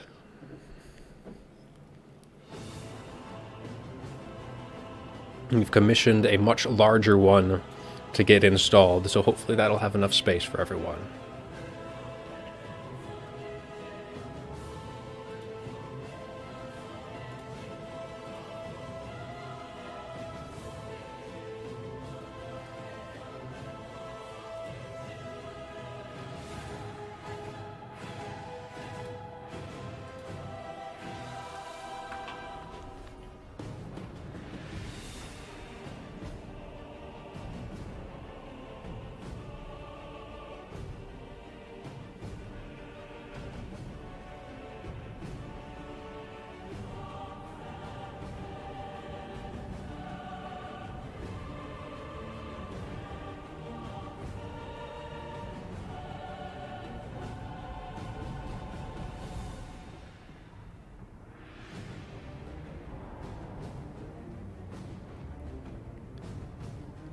All right. Yep, once we get everyone in here into the lobby, once we get our faction pool sorted out, we'll get that up on the screen for you guys, and then we will get underway for our finale.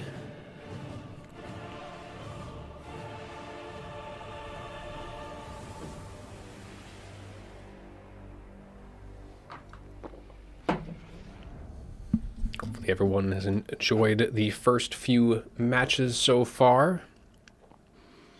I know it was a couple mirrors, which aren't always the most interesting. I think especially the Skaven one. It's a nice ebb and flow of that one. I mean, the walk one was a little bit more one-sided. But some good, fun action nonetheless.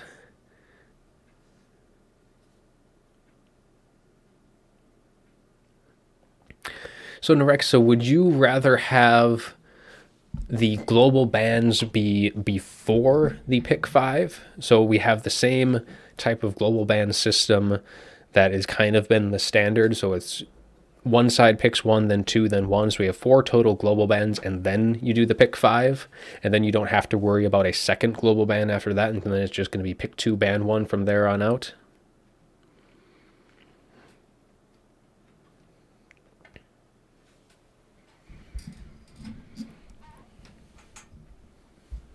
Because right now it really does seem like the pick 3 or the 4 global bans, pick 3, ban 1 has been pretty much the one that most tournaments have been using so far.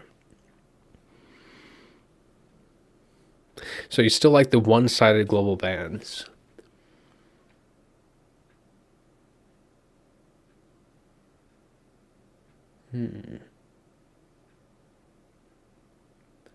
The only problem with that is when you could play around that a little bit. It's just that when you get into 7 picks and ban 3, that could work as well. You're just putting a lot. That's probably going to just be a little bit more time to get things kind of set up versus how it is right now. But that definitely could work too, because then you're, to an extent though, if you really know your opponent though, having a ban, like 3 global bans is maybe a bit excessive.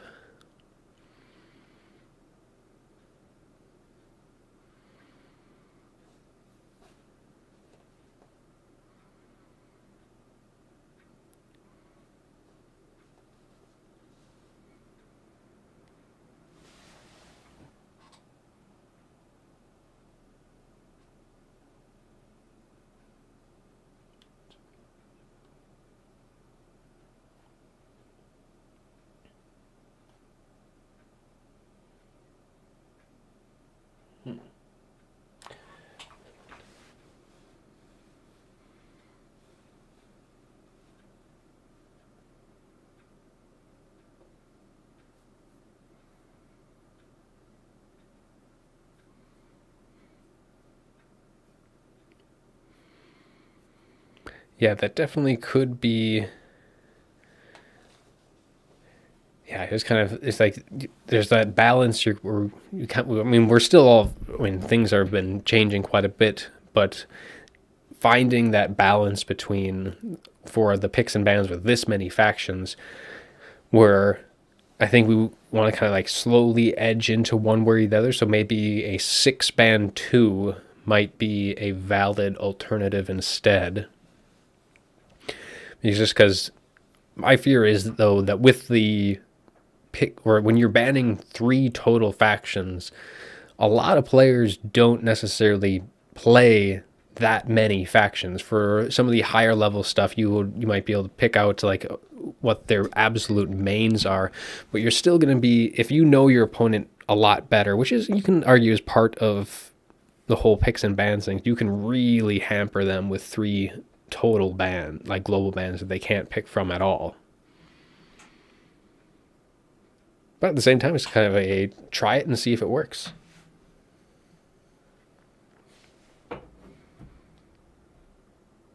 Let's see if our contestants have made their choices yet. Does not look like it. We do have both in the lobby, so at least that is a good sign. Hopefully they're going through that right now.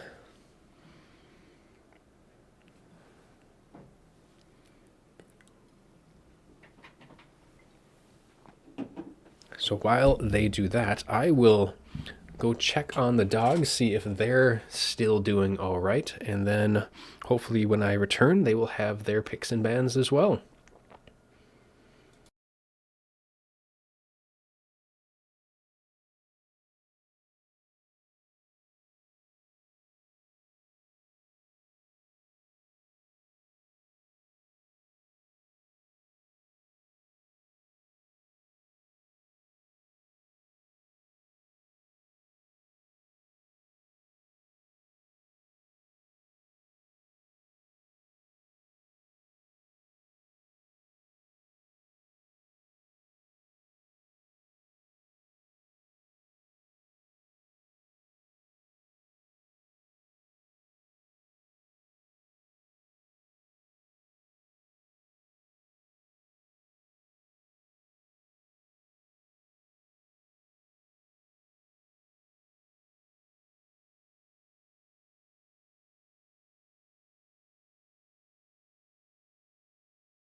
All right, I am back, and we do have our picks. So we have for Sandwich, we have Dark Elves, Warriors of Chaos, Khorne, Slaanesh, and Beastmen. Ulrich is going to have Slaanesh, Warriors of Chaos, VC, Dark Elves, Tomb Kings, and it is going to be a global ban for Slaanesh on both sides. So while they make their choices for our first setup, we will get these picks updated on screen. Yes, next I suppose, yeah, if you only play the top or however many factions, you kind of have to expect that, I suppose, those factions are going to be first on the docket to be banned. I suppose it more kind of comes into what I was saying before, where if you know, it's like maybe they don't play those top factions, but you know what they play, that can really hamper them. But that's why you just got to spread out just a little bit more. Broaden the horizons.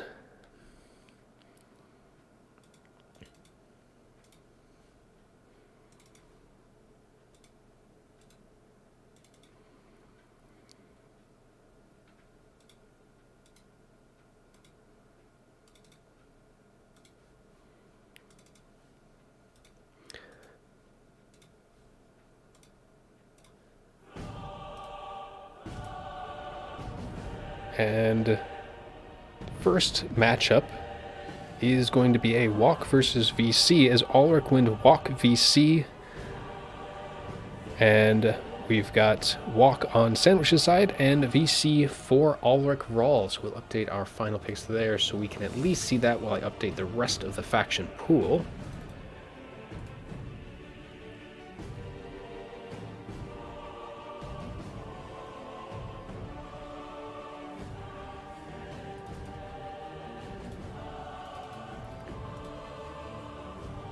So this should be, well, it's going to be a battle of the strongest, well, some of the strongest factions.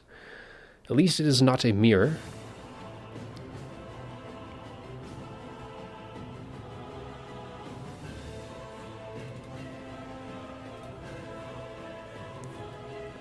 I know Ulrich Roll is definitely very well versed in the vampire counts. He has been playing them for quite a while. That was one of his top factions when it came to Warhammer 2, and it definitely looks like he's been keeping that up with the most recent game as well.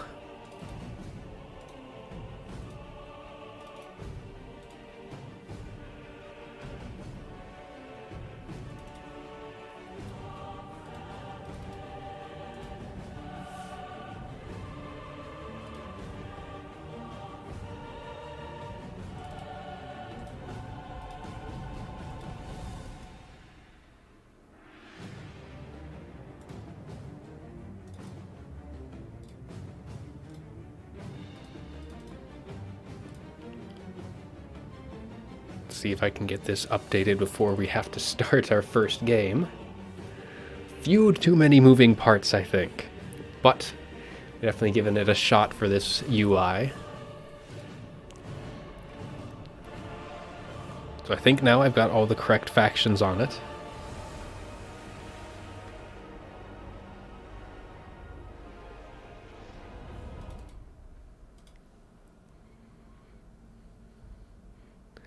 Yeah, Counts versus Dark Elves definitely, or Counts versus Warriors of Chaos, probably much more common pick.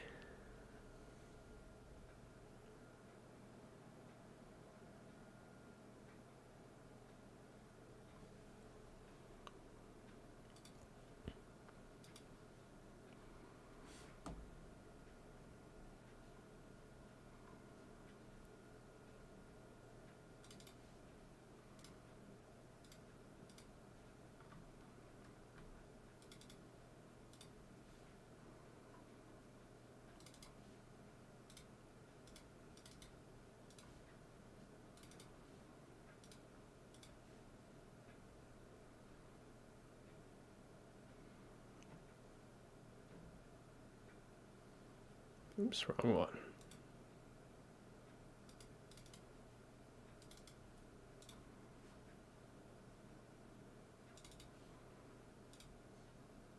There we go.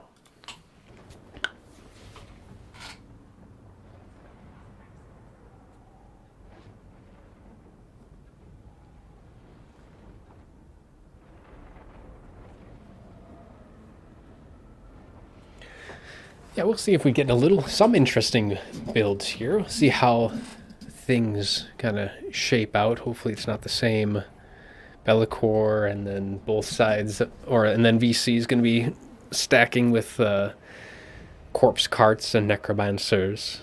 Seems to be the VC way to go at this point. Do kind of miss the Warhammer 2 VC.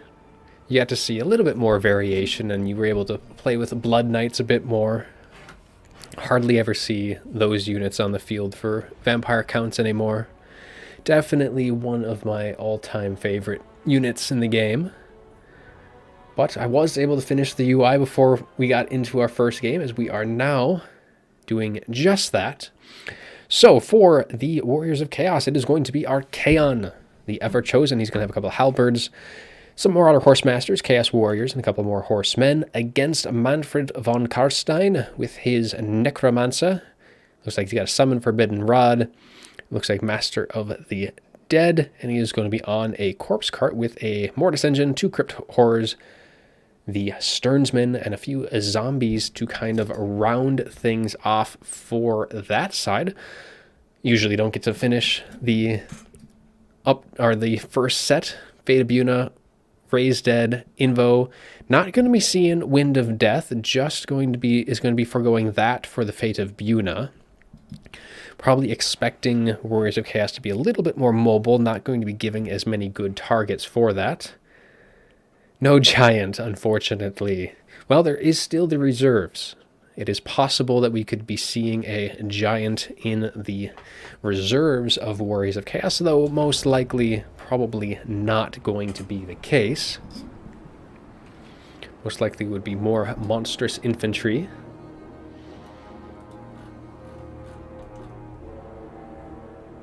We'll see what that is going to kind of shape out. I think the only thing I haven't kind of touched on is what Archaon has for his kit.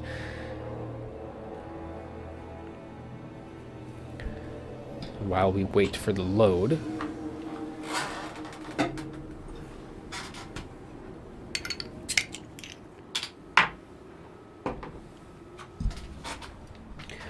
So yeah, Fate of Buna in this matchup.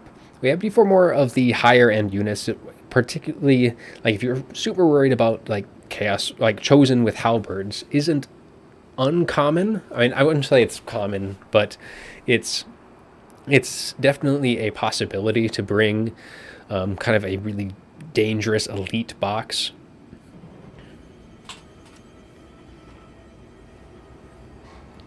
So that can be where Buna is. And I think mostly, though, it's Buna because it's a very good high damage output spell. Though the only thing is that with Warriors of Chaos, they can go very mobile. So you want to be able to not waste all of your Winds of Magic. And Wind of Death is great for a lot of infantry on the field.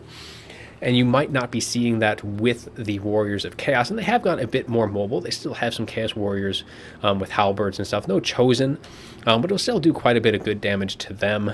And it is just Burning Head for Archaon. He still does have Kindle Flame, but otherwise he is pretty much stripped down. Going to be a little skirmish early on. And Manfred, he even does forego the Spirit Leech. Normally you'll be seeing at least that, so it is just the Fate of Buna, Invo, Raised Dead. He does have his Sword of Unholy Power, so he's going to be getting a lot of Winds of Magic. Necromancer, it is the Balefire, so it is going to have some Flame Resist, and I guess especially when you're expecting Lore of Fire, I think that is actually a pretty decent choice there to be bringing that. Definitely that change to that the flame resistance is very nice against factions that like to bring that Lore of Fire. And Manfred, though, is going to be on a dragon, no less. Maybe a slightly risky take, bringing just Manfred on a dragon. Maybe there's some more stuff in the reserves, but just bringing one flyer, even against Chaos, can be a little bit of a risk. Just either gooning out in the air. Bellicor, for example, would be a pretty decent risk against Manfred, so I would expect some Vargeist or the like in the reserves to kind of help assist Manfred if necessary. Does not look like that is going to need to be the case. You're going to be seeing some Chaos Spawn coming in the backline for the Warriors of Chaos, where they're just going to be kind of spawning in. We do get a summon of zombies from Manfred, just going to be trying to screen out these Marauder Horsemen and Horsemasters, just get them to waste their shots, their charges, anything against these zombies, because really it does not matter. You just got to charge off on these zombies. You got a few kills, you got 25 value, and then Manfred's going to come in and take a few models off of you in the meantime. So not really anything that the counts need to worry about. Manfred is going to take some shots, going to be trying to dodge those what he can, but that healing is going to be able to kind of keep him nice and topped off. Yes, Kark the Horsemasters, probably my favorite skirmish unit in the game. Love seeing them on Chaos and Norska. But they are going to be still pretty free to just kind of charge in. And these Crypt Horrors taking some nice volleys early on. Dire Pack going to be trying to get a nice little counter charge. Might pick off a few units. Are going to start kind of intermingling with the retreating horsemen. as they try and get some hits off, but it looks like they are just kind of actually pathing through it. We have some more direwolves coming in on the back burner as they get a nice sandwich, and this is going to be actually a really decent pick for the Counts. Now these direwolves did look like they got charged, so these horse masters, they can do pretty decent work. A nice charge back, and they are going to be kind of pushing these direwolves off pretty quickly and kind of causing them to crumble right off the bat. But in the meantime, horse masters taking quite a bit of damage themselves. So with that dire pack, especially with them with that bonus versus large, going to definitely be helping a bit kind of just deal with the saturation of the skirmish cav. We do have some Black Knights, the Lances, and Barding going to be coming out onto the field as well. They're fighting a little bit more just deterrent for these horsemen, horse masters, pushing them farther and farther back. Whereas the Chaos, though, do quickly kind of take those opening points. Could have probably almost taken point 3 too, just to kind of get as many points advantage as you can, really force the Counts to kind of play that point game in the late stages. Archaon, though, going to be diving right on top of that Necromancer. He does have to be a little bit more mindful, though. Both these Crypt Horrors and Manfred get Archaon surrounded by everything here, and Manfred is going to be able to do quite a number as Archaon kind of dips and weaves his way through the oncoming Crypt Horrors and is going to be running for the hills as Manfred, with that charge, going to be coming in, trying to clip him in the heels, get whatever damage he can. But it looks like even with those rear attacks, Archaon is going to be able to escape entirely unscathed in this fight, as the rest of the mobility for the Counts is going to start kind of pushing forward. Direwolves kind of using whatever they can. They are pretty low on HP and crumbling away, so get them engaged in melee, do whatever they can. It is against horsemen, but the armored trolls and everything else is going to be kind of collapsing on these Black Knights, even with Archaon here to kind of keep things out. Fate of Buna goes on these Chaos Warriors with halberds, just kind of melting away their HP bit by bit, especially with those halberd units. Those are going to be the key units to get rid of. And we're going to be getting a summon to try and help get these Black Knights back and out of the way. Just something to help screen out all of these trolls, horsemen, horse masters, all that business, as Manfred kind of charges his way on in, tries to get whatever little hits he can on the retreating units before the rest of his units do kind of come in. And it looks like Counts have taken 2 back from Chaos, and it looks like they've most likely taken 3 as well. So now that Counts have a 2 cap here, they are going to be able to kind of sit back. There is no need for them to kind of push into 1. It is going to be in Chaos's ball game to kind of push in against them, and that Mortis engine is going to have pretty decent free reign. Manfred is going to be an excellent tool at keeping these Marauder Horsemen, Horsemasters away from that Mortis, though Mortis probably doesn't want to be sitting in monstrous infantry and getting shot at while is kind of sitting there. So it is taking quite a bit of damage early on, already at 50% health. So yeah, that Mortis, I think, is a little caught up on its own units. Those Crypt Horrors are kind of keeping it in place as an indication of heck is going to be dropped down on it, trying to get these guys up, or this guy back up and operational, as a nice burning head is going to be ripping through those Sternsmen and then going right through a bunch of zombies, just kind of clearing out as much chaff. But that Mortis engine, I was just saying that, I think that Mortis engine is going to be pretty safe. Down it goes as the Warriors of Chaos off to a very early pick with that takedown, and that Mortis engine is a major threat off the table, and now everything for Chaos is going to be pretty much just free to go in. If Sandwich has been kind of keeping tabs on what the spellcasters have brought for the Vampire Counts, then he doesn't have to worry about that Wind of Death. He can just pile everything he wants in and just kind of try and kind of keep just as many bodies in front.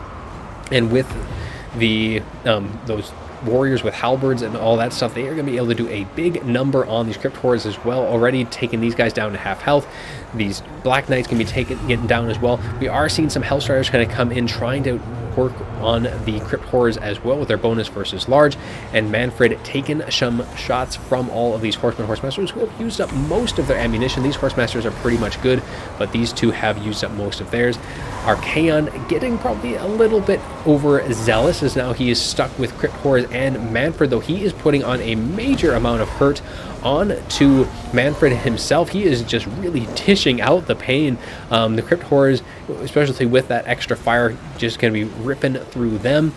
and Manfred is going to be forced to disengage in that engagement. Going to be dropping some zombie summons to try and keep Archaon away, and he's going to have to pull up and try and heal quite a bit, and these horsemasters are going to be trying to cycle around to finish what they started, because that is a lot of damage that can be very much wasted if Manfred is able to have the opportunity to heal up. He does drop a nice little breath attack right into those Chaos Warriors with halberds, doing some nice bit of value there, but he is pretty low in terms of HP. These Crypt Horrors are crumbling. They are keeping Archaon pinned in for the time being, but these guys are not going to last too much longer, and Manfred is probably a little closer to Archaon than he probably wants to be.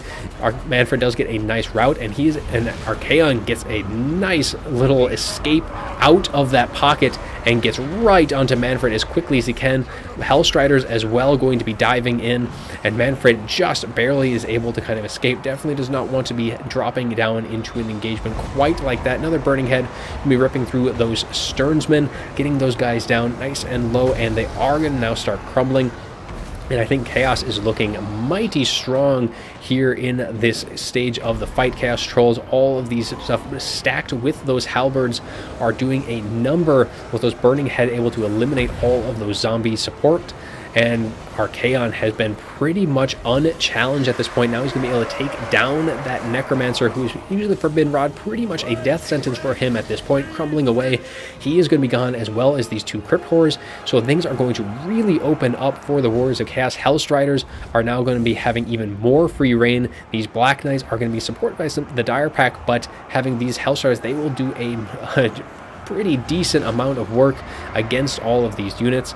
Especially with, I think there's 3 of them right there. That's going to be probably a critical mass in that pocket of the battlefield. Manfred's still circling above, but he is running out of places to really assist on the ground. He does not have any good shot. He's going to be trying to get a breath attack onto Archaon. Archaon just moving fast enough to keep that breath attack from targeting him too heavily. And Archaon, yeah, I think at this point, Archaon is going to be ruling this battlefield. Manfred tries to kind of push back these Chaos Warriors, but Warriors of Chaos have points 1 and 2. Point 3 still completely left untouched. The Warriors of Chaos at this point do not need to even consider that. With how close that point total is, they do not need to worry about the points at all, and just it is double the damage of the Vampire counts. That loss of that Mortis engine has just allowed the Chaos forces to just be able to roam all the more freely. They are able to engage much more into that front line, and Manfred has been on the back foot for most of the latter stages of this fight.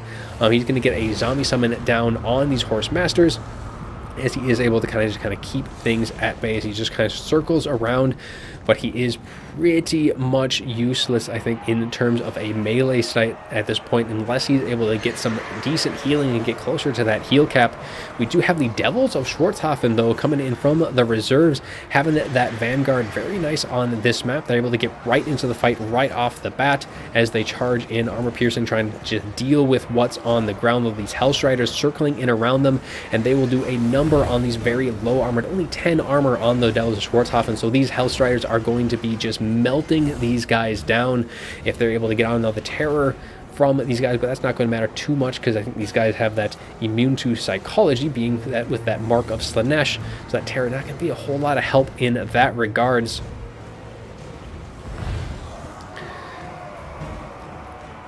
So yep, that is going to be our first one. Warriors of Chaos being very, very dominant there. Not too surprised that Ulrich decided to throw that one in, or throw in the towel on that one. That was really, really rough after that Mortis engine. Only getting 232, and exactly right, Kark, that they just can't deal with armored infantry without that Mortis. The Crypt Horrors are much better at that, but when that armored infantry is halberd units, that is not so much the case anymore. So like Archaon 2800, these halberds getting some very nice value. The Horse Masters 1800, tons of value with them. And then even these Horsemen getting 1600, so lots of value generated. The Trolls, they were there. They didn't really do all too much. Most of it was those Horsemasters, and then I think the Hellstriders probably did some pretty good work as well. But yeah, it's really just all these Horsemasters and Horsemen that they just melted that Mortis engine so early on.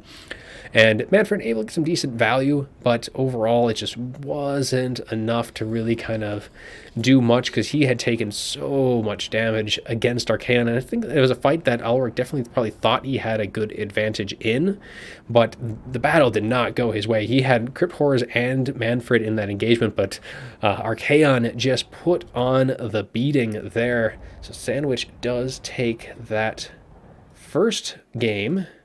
So he's now up 1-0 going into our second one.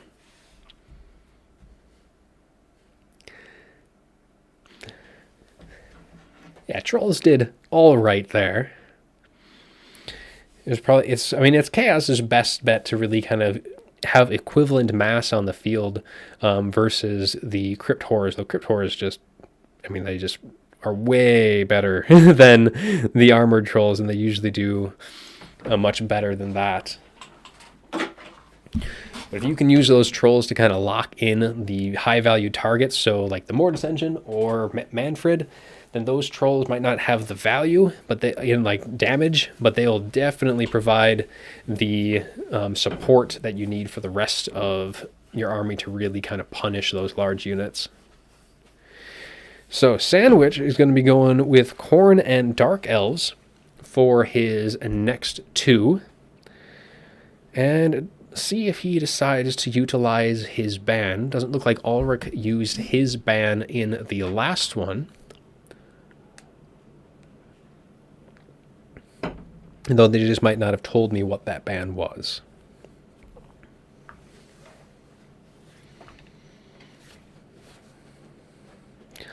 So Khorne, Dark Elves, Slaanesh, and Counts are now off the table. So we got Warriors of Chaos, Dark Elves, and Tomb Kings. So if Khorne wasn't on the field, I would say Tomb Kings would be pretty good against Dark Elves. Warriors of Chaos. Actually, so it is Khorne into Warriors of Chaos. So I don't have to theorize too much on that anymore. So we have Khorne and Wok. So it is going to be a very Chaos featured battle. This next one is on Glinty Tooth's Crag for the map. So it's going to have a little shallow depression around a couple of the points, and one of the points is going to be on a little bit more of the higher ground, though for these two factions, they don't really care too much about high ground, low ground. Not a whole lot of ranged units at either of their disposals. But let's update who is going to be playing as who in this next one.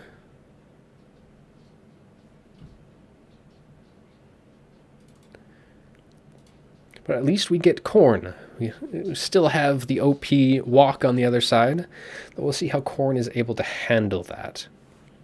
I feel like it is probably slated for Warriors of Chaos. In this, the only thing is that Khorne will be able to deal with the infantry a lot better and have the access to Minotaurs as well. That's probably going to be a fairly decent unit to have. Sandwich is ready to go already. Should probably finish putting in the picks on that.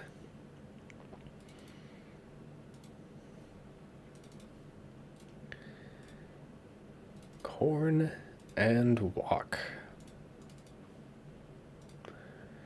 Sandwich wasted no time, had a build set and ready to go to deal with the Warriors of Chaos. And it looks like Ulrich Rahl is getting pretty close to being ready himself.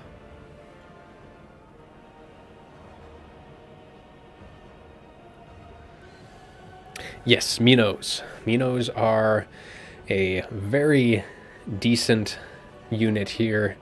They'll be able to really kind of, having that mass monstrous infantry, be able to kind of do a pretty good number. Good source of bonus versus large.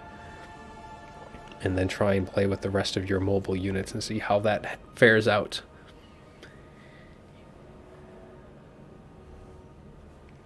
So let's switch over. We've got both sides loading on in. And we have Valkia with 2 cultists and a bunch of Chaos Warriors with halberds on the Khorne side. And on the Warriors of Chaos, it is going to be Be'lakor, Horsemaster, Horsemen, and some loose change after that. We'll see what the rest of that is after both armies do show themselves on the field. So we can get a little overview on the map, though, as we're going to be having both deployments on top and bottom of the screen, kind of more focused like this. So we have 2 points in the center, one off to the side a little bit, and some vanguard deployment, but otherwise it's a pretty long distance to kind of get to that center of the map from the outsides. So plenty of room for that mobile units to kind of shine, which is probably going to favor walk just a little bit with that. They have a bit more on that side. Yeah, it depends on what the Minos are going to be charging into to have that shock value. Against stuff like Hellstriders, maybe not so much. They're not going to be affected by that shock with that immunity to psychology. But having some of the support, like all these Warriors of Chaos with halberds, should do nicely. So let's quick look over the rest of the units. So we have the Spear of Slopnir, and then we have Demon Shield for the items on Valkia. As for Be'lakor, as they get moving on over, we have the Shadow Shroud, we have the Dark Master, Enfeebling Foe, Pit of Shades, and then we also have Lord of Torment and the Whispers of In the Darkness, so that removes that immune to psychology and an extra leadership debuff. Now that increase to, well, actually being around a lot of crumbling units will probably help quite a bit for that Lord of Torment. But I say Khorne definitely doesn't struggle with leadership, but being around all those crumbling units will definitely help a bit. Otherwise, Marauders, Chaos Warriors with great weapons, which is an excellent choice here with all of the halberds on the other side, though it is a little bit of a risk if they decide not to go that way. Though not necessarily. It is Khorne. Chosen, actually that's Chosen with great weapons. And Chaos Warriors with great weapons. So lots of armor piercing there to deal with Khorne's higher armor.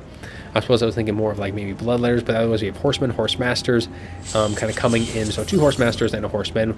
Drops the Demon Shield for that damage resist. So she's really, well, not damage resist, damage immunity. So she's going to be just able to kind of harass these Horsemasters as much as she wants while that's active, and then kind of pull back after the point. Both of the Cultists of Khorne going to be using them to screen out those Marauder Horsemen as they charge on forward. And so they're going to be trying to just regen or get those summons off. And those Bloodletters will do quite nicely, especially with all those Chaos Warriors and Chosen in the back.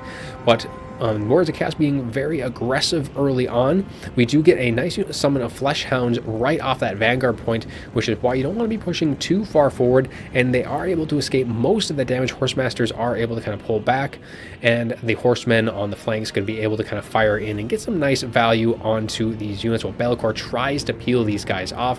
All these single entities trying to just get whatever damage they can. Flesh Hounds going to be taking quite a bit of damage off those volleys, but now they are all turning their attention towards Be'lakor. Valkia with her bonus versus large, trying to get a view on that health bar of Be'lakor. He's taking quite a bit of damage early on. He's not going to be benefiting too much from that healing just yet, but he is getting a little bit back from those Flesh Hounds. We're getting a little low in terms of leadership, but this is just a major beatdown by Valkia and both of these cultists.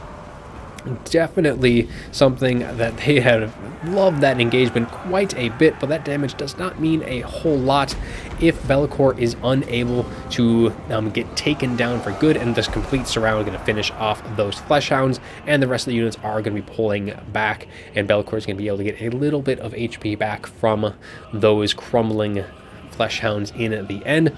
We are getting those Minotaurs of Khorne with great weapon now on the field, though they are going to be a bit susceptible to all of these Horsemaster and Horseman fire, but still using these cultists to help screen these guys out. That is going to be what they are going to be pretty much here for, as Be'lakor tries to deter them. But after the last fight, I don't know if he necessarily wants to engage us. He does get the Dark Master out on one of the cultists, but really I think Valkia would have been the one that he wanted to deter, but he's able to get out of that engagement and get everything else kind of just surrounded in a mass of bodies as Horsemen, Horsemasters, and he tries to get these Chaos Warriors with a Pit of Shades. Does pick off a few of them, but for the most part that unit is able to dodge the brunt of that incoming fire as they're able to kind of pull back and rearrange as they're going to be kind of pushing forward, though they are going to be definitely wanting a bit more support on that front line. They are going to be charging forward into Chosen and Chaos Warriors, all with great weapons. Going to be wanting some more monstrous units on that front line, try and get all of these Minotaurs in before really committing to this fight, or just try and waste all the ammunition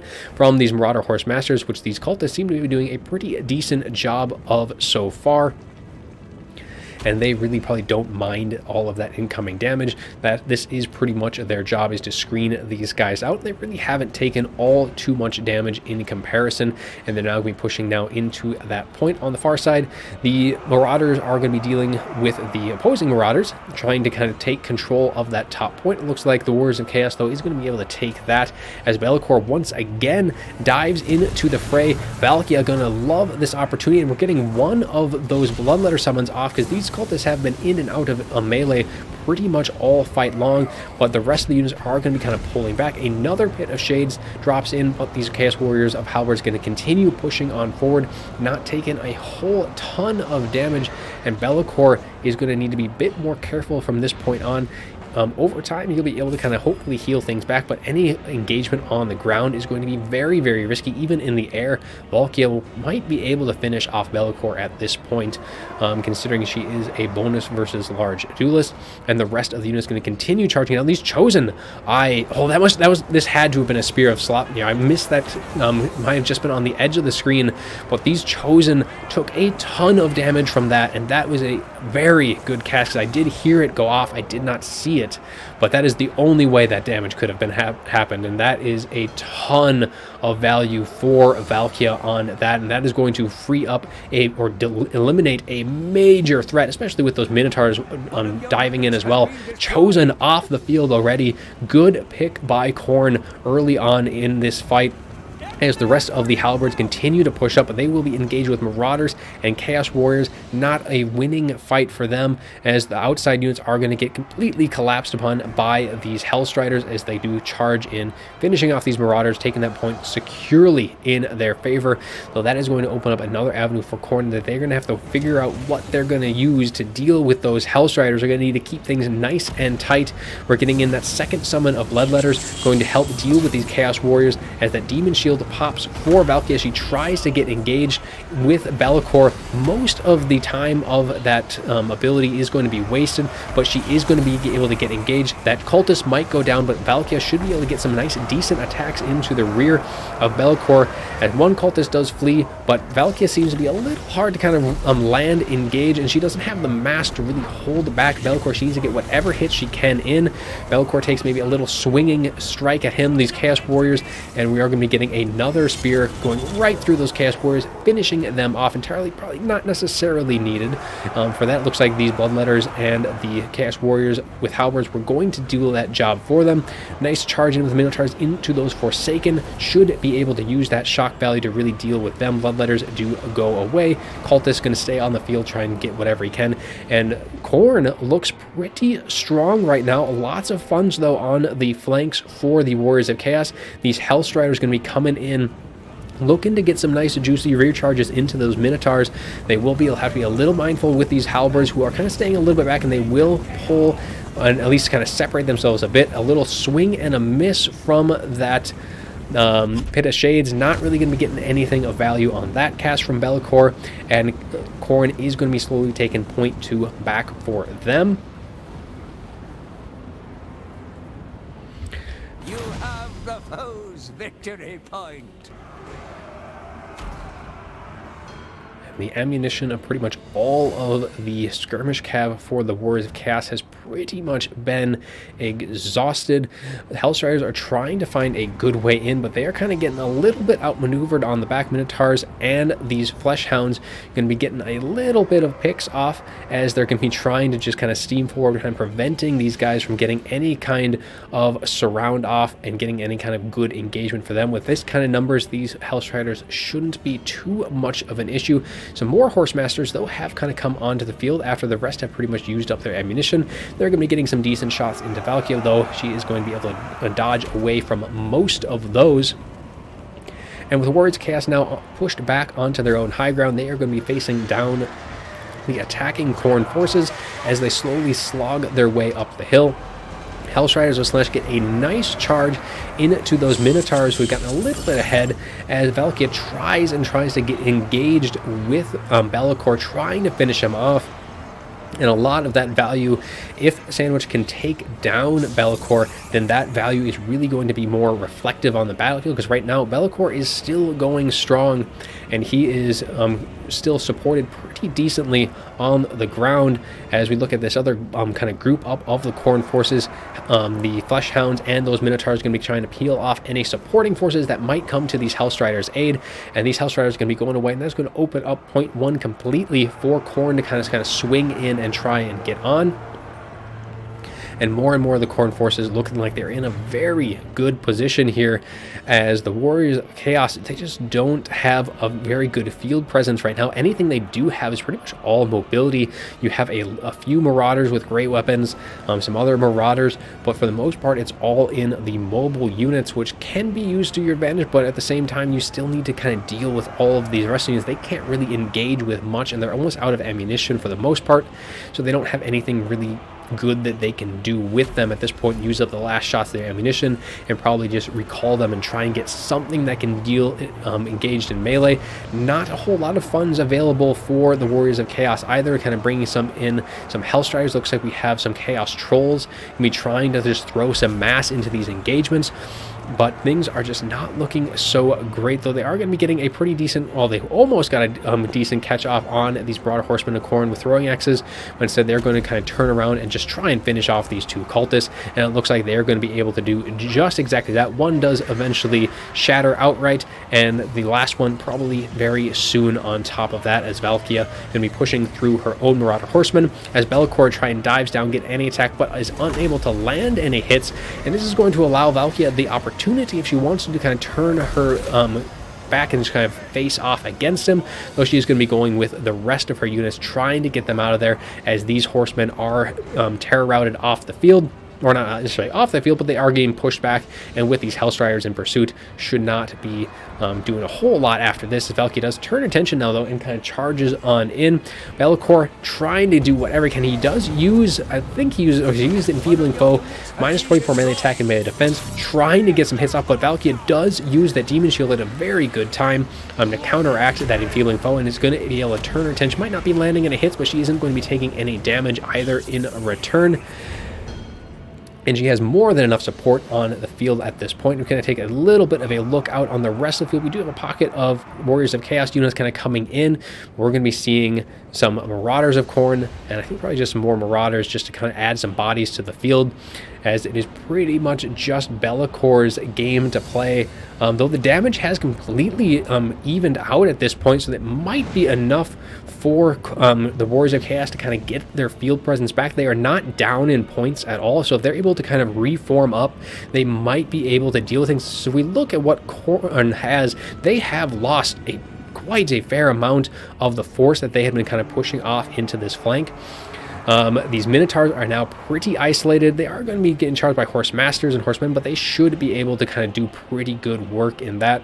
Now, if these Hellstriders come in and get a rear charge, the rest of those Horsemen, those Minotaurs might be in a bit of a bother at that point. But things aren't looking necessarily as grim as I kind of once thought for the Warriors of Chaos, as they're kind of dragging their way back. Khorne may have been a little bit too hell-bent on trying to get rid of Bellicor, and that once he was kind of more relegated to the sidelines, try and support the rest of the line and take command of the rest of the battlefield, because Warriors of Chaos now securely have point one. They will be kind of losing that point advantage shortly, but they are getting more and more units up on the top field, and with that mobility, they are taking advantage of that, just kind of being taking off all of the units on the fringes. Though Bellicor and Valkia dueling it up in the sky. We'll see which one, and Bellicor is going to be dropping down to the ground, trying to get into the support of his own Chaos Trolls. Valkia, though, disengages at just the right time, and just kind of as I feared, these Minotaurs are going to getting pushed off from the field. Hellstriders do get a nice kind of charge in, but are going to be kind of forced back. But Khorne does not want to kind of overextend too much. That is going to be exactly where the Warriors of Chaos want them to do, as they get units separated. So these Minotaurs away from the support of the rest of their Minotaurs, are going to be getting charged by Hellstriders on 2 fronts, Horsemen as well, and Bellicor with a drop in, and that kind of just that terror bomb into this pocket might be more than enough, though Demon Shield gets popped off in the sky as Bellicor gets caught out, and Valkia might be able to land the killing blow. If she gets a hit or 2 off, it might just be enough to bring down Bellicor, though Bellicor is able to drop down into his own units once again, and Valkia is just kind of cut into the chase, and she's going to decide not to take that fight, maybe letting the Minotaurs do the work for her, but she's again going to be pulling back up some more units, just keeping Chaos off of the point. But there's just so much units over here for the Warriors of Chaos now. They've built up bit by bit, and the Shadow Shroud going off. I think probably Ulrich kind of may have forgotten that he had brought that ability. I have not seen it being used at all up until this point. Definitely kind of saving Bellicor for the time being as he continues to just kind of cycle up into the sky, very low on HP, only 1247, so still a decent amount, not going to go down to a single hit. Both these Hellstriders getting pushed off, though, is a very good win for Khorne, kind of keeping some of that mobility off the field, as that is 2 units dealt with, a third pretty much dealt with, and that 4th unit is down to like just a handful of units as well for at least a little while. These Hellstriders are going to be not going to be too much of a threat for Khorne to really deal with. Now Bellicor is going to be continuing to kind of run away. He does want to be with his Chaos Trolls. We're going to be seeing these Horse Masters charge in, trying to deal with Valkia, because Valkia has been a pain in Bellicor's side from the get-go, and he might just be enough to kind of pull, as Valkia does finally rout, as Bellicor is going to be glad to be rid of her, just trapped up now with all of these just higher mass units. I don't think Valkia is going to be getting out of here anytime soon, and that is going to give Bellicor a bit more of a breathing room. But looking at the field, Khorne is going to need to consolidate their position. A Cultist does come on the field, something to deter Bellicor. They have done a pretty decent work at dealing damage up until here against him, but now that Cultist is in a little bit of a lonesome spot, as Bellicor is going to be able to dive in, though that is going to allow that Cultist to get a hit or 2 off. But so quickly does that Cultist pretty much, I think he's pretty much going to be routed at this point, and down he goes already. That is not what Khorne wanted to be seeing from their Cultist. Hopefully they were made of a little bit more metal than that. That Cultist routed very, very quickly. Bellicor, just that leadership bomb was so intense, and he's just going to make sure that he is gone, and he's going to continue to then heal up from those kind of low leadership units, and he's going to just get a little bit more HP back. Now he's sitting at over 2k, a little bit more comfortable, not having to worry too much. But it is going to come down to a points game at this point. Bellicor is going to survive for the whole fight, and Ulrich is edging ahead in that balance power, so or not balance power, but total damage. So and again, a lot of that is to Bellicor on Khorne's side, so really we're looking at maybe a 5k plus advantage for the Warriors of Chaos at this stage. And Khorne is just going to have to pray to hold on to these positions. Though Warriors of Chaos are going to need to control all 3 units, so it's just going to be a delaying game for Khorne. They have mobility units, so Warriors of Chaos can't exactly abandon the far points, and so it's kind of what they're doing, which can allow Khorne to easily come right in, and they're getting up to that point where they can bring in some Flesh Hounds, jump on point 1, and pull away, but they control point 3 pretty heavily at this point with only 100 points left to go. I think Khorne is going to be able to hold this point. You have halberds here, there was a Cultist, but you have a Minotaur, and those Marauder Horsemen should be able to kind of hold back the rest of the tide, but Chaos needs to take, or Warriors of Chaos need to take point 2 and get to point 3 as quickly as they can, and time is not their friend. I don't even know if they have enough time to take that final point.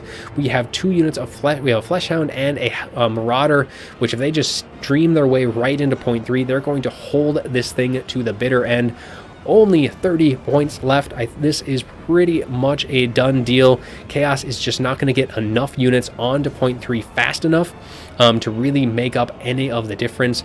Even with Bellicor, all of these units are Forsaken. They cannot take this point fast enough. Only 20 points left to go, and that is going to be curtains. A very close fight for the Warriors of Chaos. They looked in pretty sketchy early on, but now in the late stage. That the ground they conceded so early on is going to be a little too much for them to overcome, and that is going to be all she wrote as Khorne takes it for the final. Very well fought fight.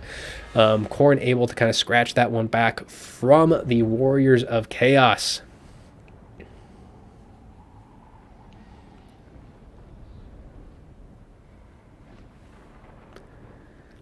Yep, and that is it. So let's take a look at the after battle report as well. Bellicor, not a ton of value, pretty much just paying for himself, and I don't even think at that.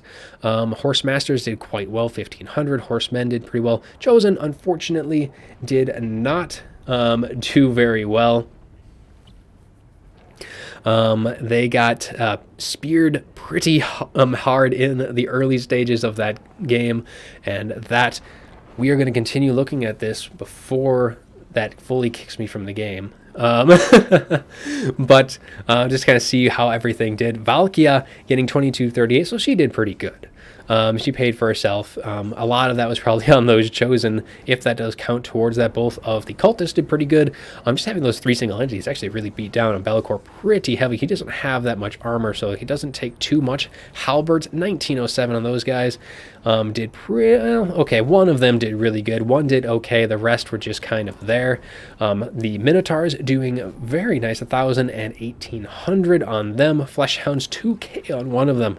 Tons of value. Of course, they were probably summoned in multiple times on that. Now for the Warriors of Chaos in their reserves, Horse Masters, they all did really good. So, I mean, they might not have seemed like they did that much, but they generated a ton of value in the end. It's just that Khorne wasn't able to really capitalize on that, or Warriors of Chaos wasn't able to really capitalize on that quickly enough to take all those 3 points. And they had that train was coming towards that final point. It did not have the speed to get to there.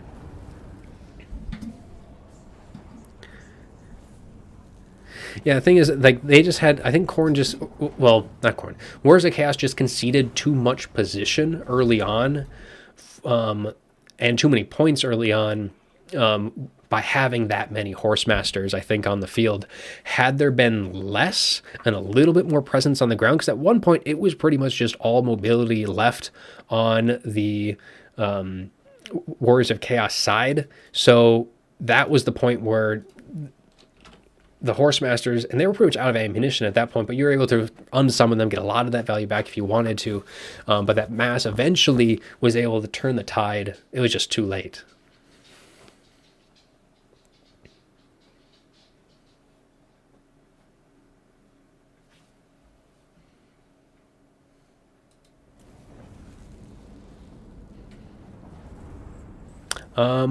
It was chosen, they were both all great weapons. Kark. So it was the Chosen with great weapons and then 2 Chaos Warriors. And the Chosen was the one that was hit by that spear that just got absolutely decimated. Oh, I suppose you can't see that. But yeah, it's the Chosen with great weapons. Or Chaos Warriors with great weapons. So in theory, that should have been a really good pick if that spear hadn't just decimated their lines. And yeah, and then with that, though, that does mean that Sandwich does win. And with that, I think we are going to close things off as well. Dogs are starting to bugger me to get on out of here and give them a little bit of attention this evening.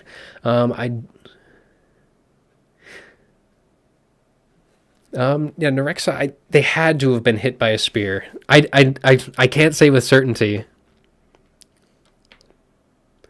But yeah, they took so much damage so quickly. I heard this. I saw one spear go off on a warrior after that, and I think that was another spear on this. I would have to look back and see for sure, but that's what I think. So maybe you guys were paying attention to different spots on the screen at the time. But either way, time to close things off. I do hope you all enjoyed all of the games tonight. It was a great deal of fun, and I Hope you guys all have a good evening or morning, whatever it ends up being for you at this point. And with that being said,